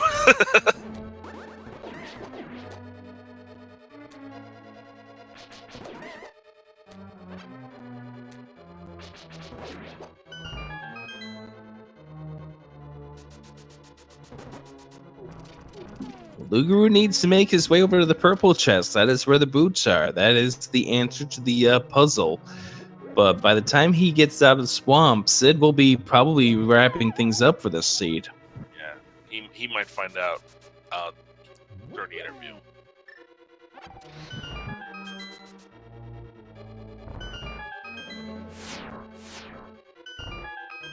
And Sid pausing to make sure that he doesn't have the despawn coming up. We saw that happen in the spring tournament. That's not a fun despawn. No, might have to do the entire going all over again, I believe. He's going to check all these... Sorry. I was going to say he would have to go through the entire gauntlet, the entire boss fight of Lamolas again, the mimics. So it wouldn't be a fun trip back up. So Sydarial is checking the last 4 chests upstairs. Oh, Loogaroo did not switch the crystal switch over when he was adding the water to the swamp. Really? No, he did, I think. Yeah, he did not. He had to backtrack back down. Oh, okay.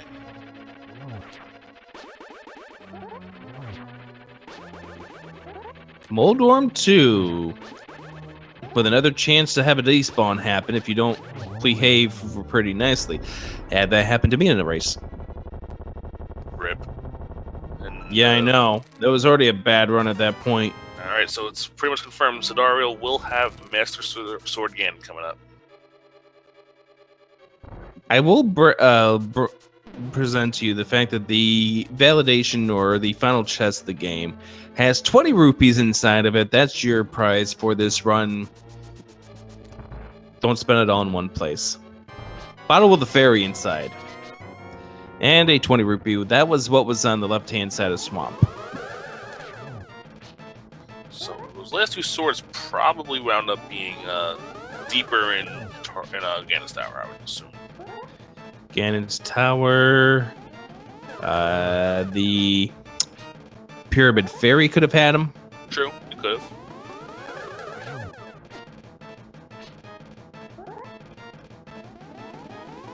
Those are really the only possibilities. The Haunted Grove could have had it too. We never saw what was in the Haunted Grove. Or the Graveyard Ledge. What's that? Graveyard Ledge also. Graveyard Ledge, yes. Because a few spots they didn't check because they found a mirror relatively late and they went to dungeons first. Bombos tablet, I believe Loogaroo did check before heading into Swamp, so that was checked. Yeah, Loogaroo did check the Bombos tablet. He needs to get the purple chest back to Gary. Yeah, they're all the chat's trying to figure out where the swords could be, and I think all the overworld has been checked by both the runners combined. That's correct. All right, Master Sword, Silver's Ganon for Sydarial. Yep, and we get to the spin portion of this, and this will be made easier by the fact that he does have half magic, so he can use the magic cape if he chooses to do so. I'm not sure. He might have. I think he has a blue potion as well. If he does, then he would probably make a better decision to go to the magic cape, but he's not going to do it now. This is the easier part of the fight. Once you get the bats to spawn. Yeah, we pretty much in every game of fight, the second phase is the hardest because of fire bats. And he's now made it to that second part, and here comes the cape.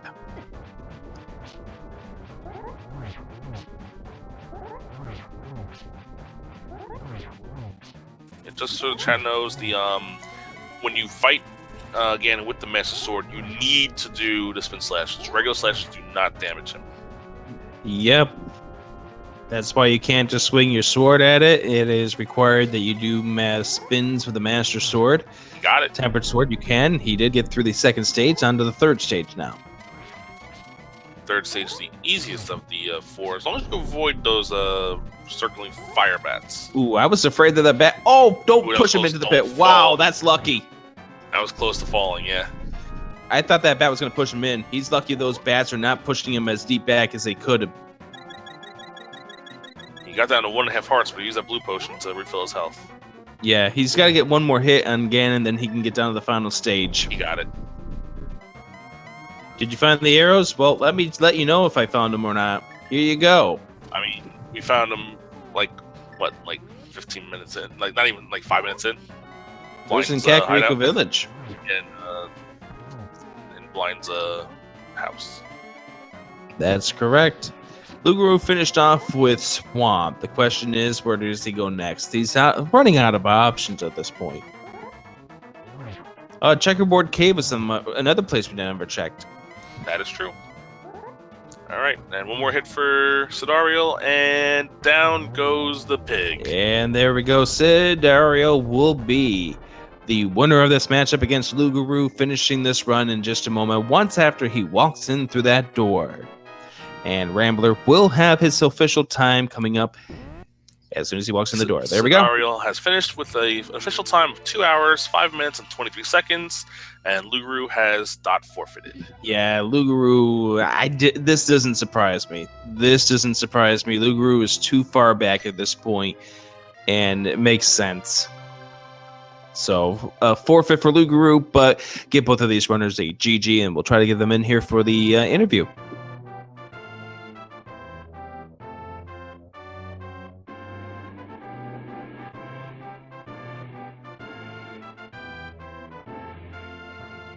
Yeah, the comments from Sydarial was no, and the comment from Loogaroo, I'm not going to repeat that. Yeah, we're not going to do that. And welcome Sydarial to the conversation. As long as he gets his mic turned on.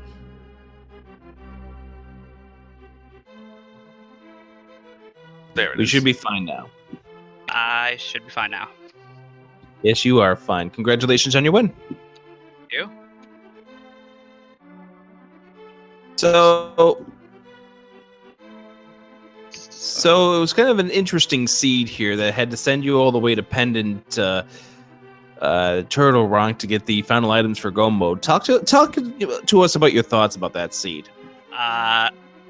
No. That's not one word. Your SRL comment kind of summarizes that. Like, you had... Last time I looked for the Moon Pearl, because it was Pyramid, so I searched everywhere, and then you had to do Aghanim.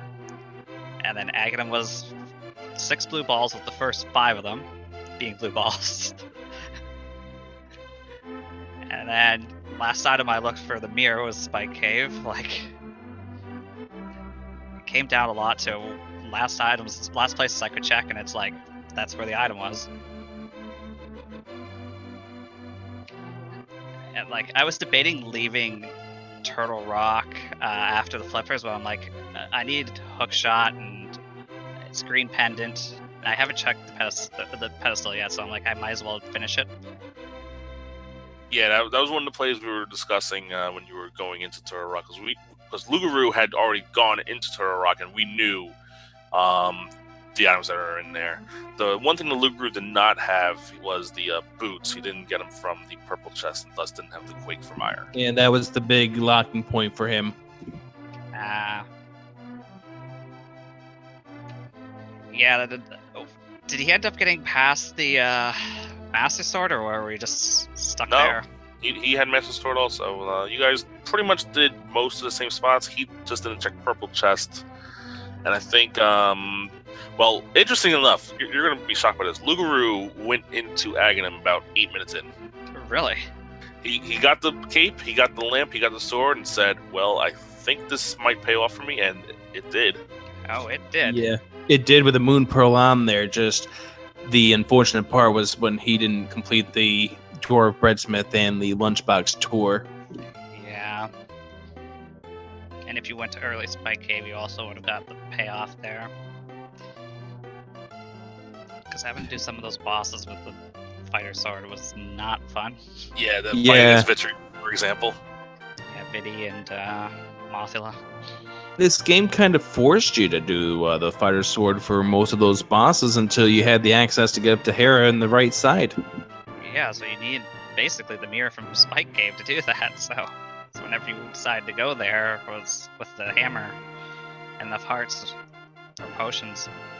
And you got the cape. You had the cape early, so you had the mirror was accessible pretty early when you think about it. Once you got the hammer from the shovel game. Yeah, the hammer was from the dig game, so yeah, that was not a great seed. I would love to see if that was tomorrow. See what it would turn out. Yeah, we have no idea what we're going to get in store for tomorrow, but we know it's going to be quite a mess coming up when we get to the race off tomorrow. hmm Like, there's a lot of people there, and only 6 of them are going to get through. Absolutely, and that's going to be insane. We're going to talk about that coming up in just a moment. So this is obviously your final race of the tournament, going to 2 and 4, not qualifying for the race off. So what's your thoughts or anything you want to say about the tournament, or is there anybody you want to think about the tournament? Like, this tournament's been a lot of fun. My original goal was to win a game or two in the Swiss round, which happened.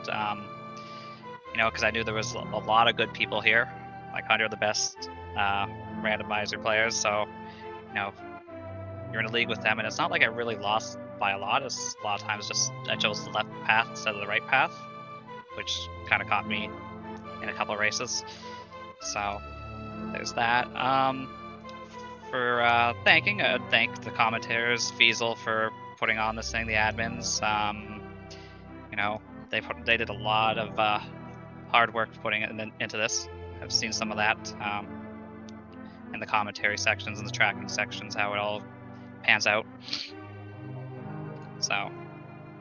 Well, we appreciate having you here, and also appreciate Loogaroo for coming on by and joining us for this tournament. Great job to both of you guys. Yeah, just practice for the next one, whenever that is. And then hopefully I'm back in the spot again with better luck, maybe moving on to another farther into the main tournament.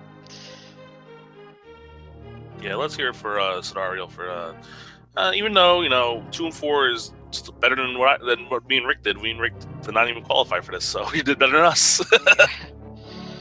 It was a tough qualifying section, like 200 and some odd people trying to qualify, I think, or 100 and some odd. So. It was close to 200, I believe. Yeah, we ended up having well over 200 people. Yeah. And it came up to 250 people in the 2 tournaments combined. Mm-hmm. So how popular it is, and it's only probably going to get bigger for the next time. So absolutely, with an AGDQ run coming up. I'm looking forward to that one.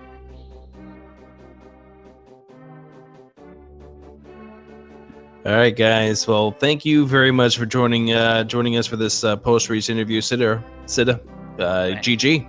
GG, and thank you guys for doing the commentary for this one. Thank you for running. Our pleasure. All right, Rambler. Rick. The field is set. Yes, it is. We have 34 people who have qualified for the group stage. That's a lot of players. It's an amazing amount of players. We have a bunch of great players that are 6-0. We have 2 players that are 6-0 who really just destroyed in their runs. Should be a lot of fun. El Magus, who's been tearing it up in Randomizer.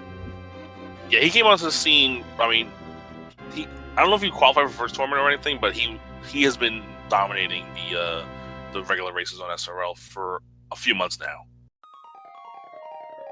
Actually, let's hold on that for just a second. All right.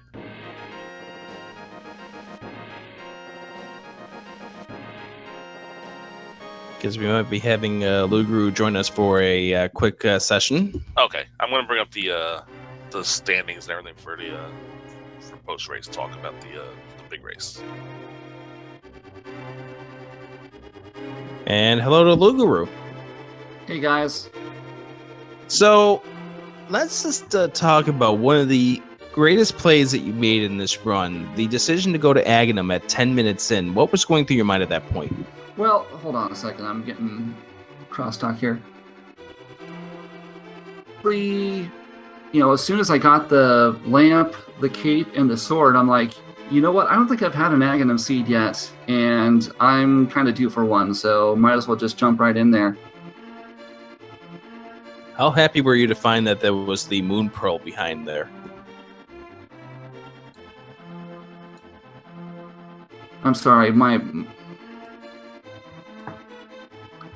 I had a feeling because the Lumberjack Cave didn't have anything when I checked it, so it was either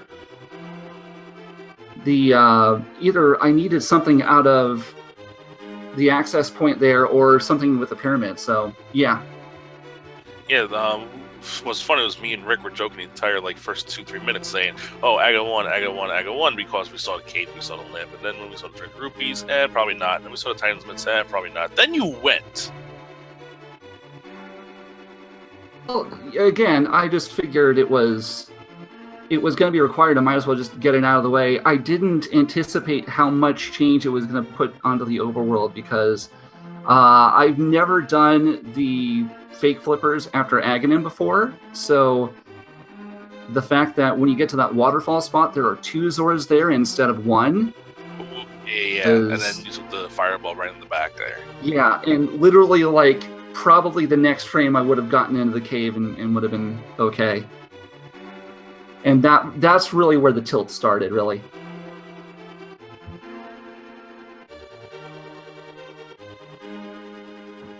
That's understandable, yeah. That's a tough spot to get back to, and when you got back there, you found out there had nothing in there as well.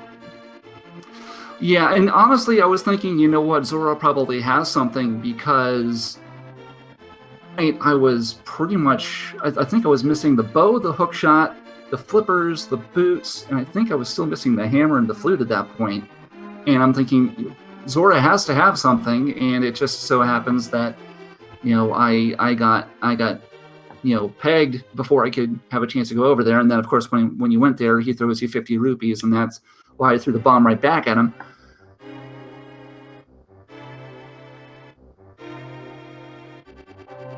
Yeah, I noticed that you decided to leave a couple of bombs with a couple of NPCs in this run. Yeah, I was, like I said, I was getting kind of salty when between what happened with the waterfall and then that Mothula fight. At that point, I figured, you know what, this race is lost already, and it's just a matter of showing and then finding out that the boosts were in a spot that kept, and that's something that I do a lot. I skip spots, and then when they have important items, I just get hosed. I know that feeling myself. It's really, really tough when you find out, oh wait, this place here had something very important inside. Yeah, because in the first race, I skipped the pyramid. I don't know if I skipped the pyramid, but it was a case of I didn't have a real elegant way of adding it to adding to my routing, and it happened to have the lamp, so that killed my run there. And then the second race I did, Fat Fairy had it was either Fire Rod or Cane of Samaria, some other really key item, and it was open a lot sooner than I checked it, and ended up losing that race. So I don't know if it's something that I need to go back and work on my routing or work on my execution, because it after a race like this, it just feels like my entire gameplay just needs to go back to the drawing board. Yeah, this seed can really, really come back to haunt you if you end up leaving one square behind, especially if it has something very important. And I think Sid's going to try to answer the question for us where some of these swords turned out to be, because both of you guys, I know, at the max had Master Sword, and you only got that through the Super Bunny Cave. Yeah, so Sid's gonna. Yeah, I noticed that on his tracker in the race here. Did he how much of Ganon's Tower did he end up clearing out? Big Key was right hand side. He got to chest number 4, cleared out the remaining 2. That was it on the way up. Okay, so there's a chance that there's somewhere else in there as well. Yeah, there's a lot of chests in GT could have been in. He opened up the 4 chests upstairs though, so it's not in those. Right. There's one of the shields, and there's the 4th bottle, so that's what Pyramid Fairy had. So it's more than likely left side of Ganon's Tower basement. It pretty much has to be that at this point, unless you were starting to make your way over to Checkerboard Cave and get to see what's inside it. But the swords was dime a dozen this seed. Yeah. And it looks like there was nothing in the Fat Fairy. Well, I mean, there was a shield in the bottle, but no swords in there. So. So as this ends your tournament experience here, is there anybody you wanted to say thanks to or make any final comments? Well, I mean, salt aside, I do appreciate everybody who has put this thing together. Appreciate all the other commentators and everybody else. I wish I'd gotten in on a little bit more of the commentary, but unfortunately my schedule did not allow for it. But like, and all of the people who have been running this have been super supportive, and there's no, nobody like makes fun of anybody or anything like that when they have a bad race. So I do appreciate that. And I think I might take a break from Randomizer for a while. I've been playing it for about a year now, and I was, before this race even started, I was starting to get a little bit burned out. Sounds like that's the best idea then. Well, good luck to you. Thanks a lot. All right, that's Loogaroo. Thank you very much for joining us. Anything you want to add, Rambler? Nothing in particular. I just want to start talking about this big race tomorrow.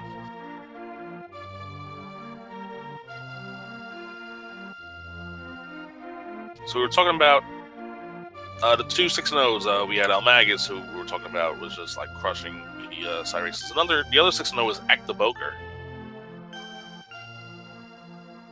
Yeah, both of these guys really had some great runs. Like I said, El Magis has been tearing it up even in the SRL races, and so too has Axel. These two are going to be very, very dangerous when it comes time for the group stage. Yeah, and then you have 9 guys sitting at 5-1. You have Kyle LPN, who I've seen a couple of his races. He is a very good runner, right? From what I've seen.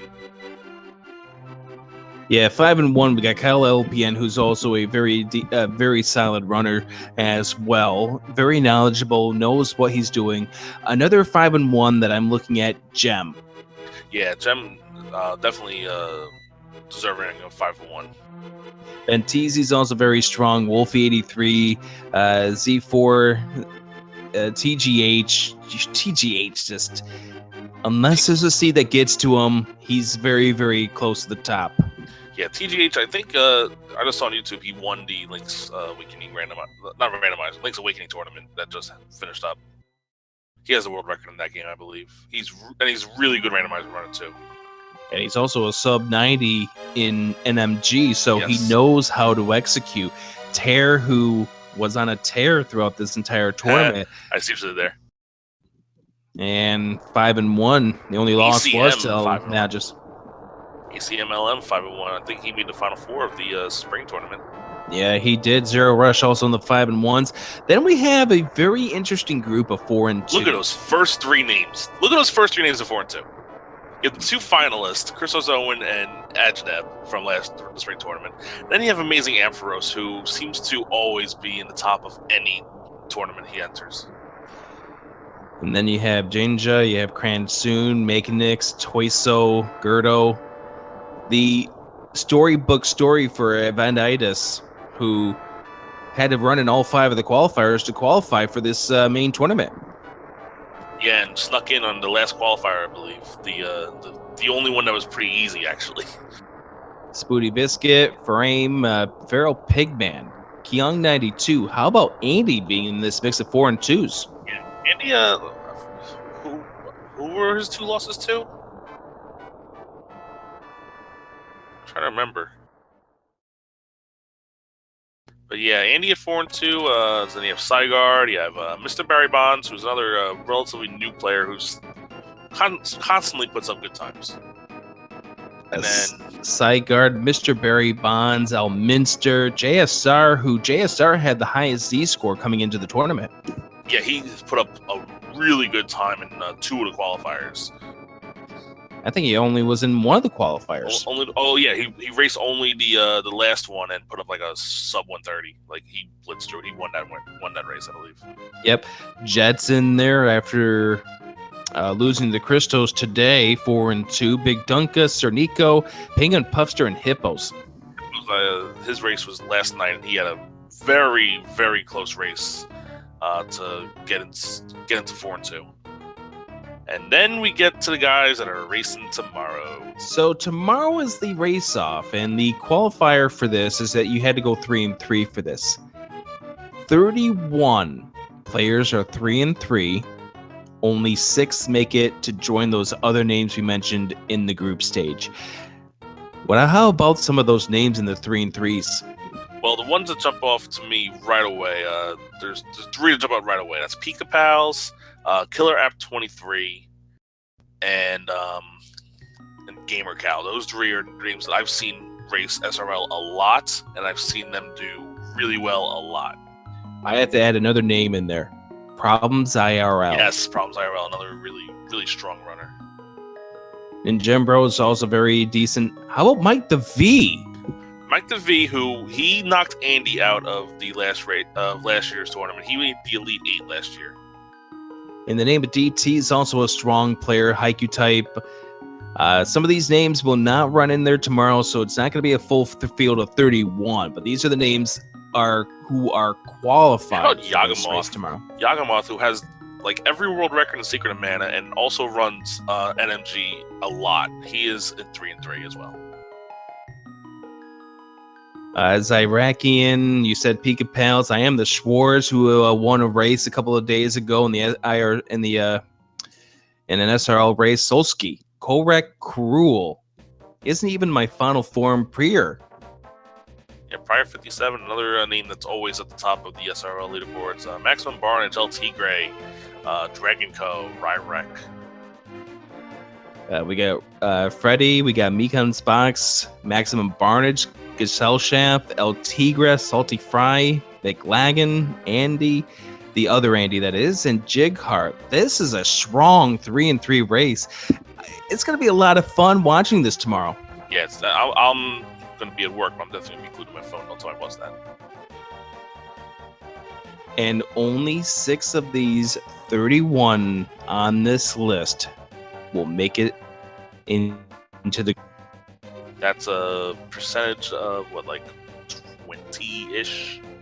Just around 20%. Once again, not all 31 are going to be in this race. Some might not be able to run, but it's still going to be a really tough field. And here's the thing with this race. It's going to be an SRL race, so you're going to start seeing people finish. Once you start seeing that first, second, third place, you're going to start to panic if you're running up that Ganon Tower up in the Gauntlet. Yeah, if you're in Gauntlet and you see like 3 people finish right away, you start to worry, oh, there might be 3 more people who are going to finish just ahead of me and I'm going to be knocked out. So it's definitely going to be very fun to watch when it comes down to the end. So the race off tomorrow, if you want to watch, it's going to be here on twitch.tv/speedgaming. It begins at 3 p.m. Eastern, 8 o'clock Central European Time, 12 o'clock Pacific.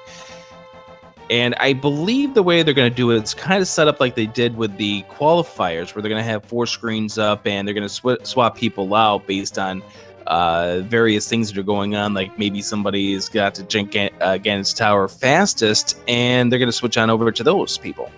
Yeah, they're definitely going to focus more on the players who are like seems to be pulling ahead or maybe making some interesting plays just to try to mix it up. And then when we get down to like the final, when 2 people finish, we'll focus on like 4 people who are going to try to make that bubble and try to finish as fast as possible. It's definitely going to be a very interesting watch. So I hope you can join us tomorrow for that race. Once again, 3 p.m. Eastern Time on Speed Gaming. So we've given our thoughts about this race off. It's going to be a lot of fun. I already see a bunch of names on this, and the thing is that some of these names, some of these high-classed names are not even going to make the group stage if they have a rough seed. Yeah, if you make 1 or 2, maybe gamble the wrong direction, like let's say, like for instance, let's use this for example. If Gary's Lunchbox has an item that you need and you put it off because you're thinking, oh, V26, let's do dungeons, and 6 people open up the lunchbox, you could be out. So we'll see how that turns up. So with that, I think we're going to go ahead and end things off. That is going to be the next thing on Speed Gaming tomorrow. We've also got something going on tomorrow here on Speed Gaming 2. It's the Mega 16. Yeah, you talk about that. I'm not sure what that is. Well, it's going to be a big race of 16 titles from, I believe, if I'm correct, the Mega Drive, the Sega Mega Drive. Somebody in chat will correct me. Sounds good to me.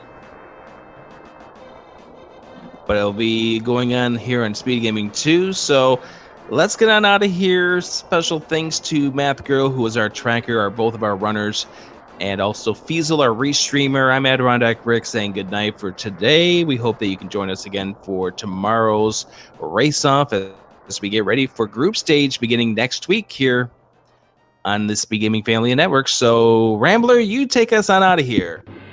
All right, guys. Hope to see you all tomorrow racing. I'll be in the chat. There will be a lot of hype going on. Hope to see you all there. Later, guys.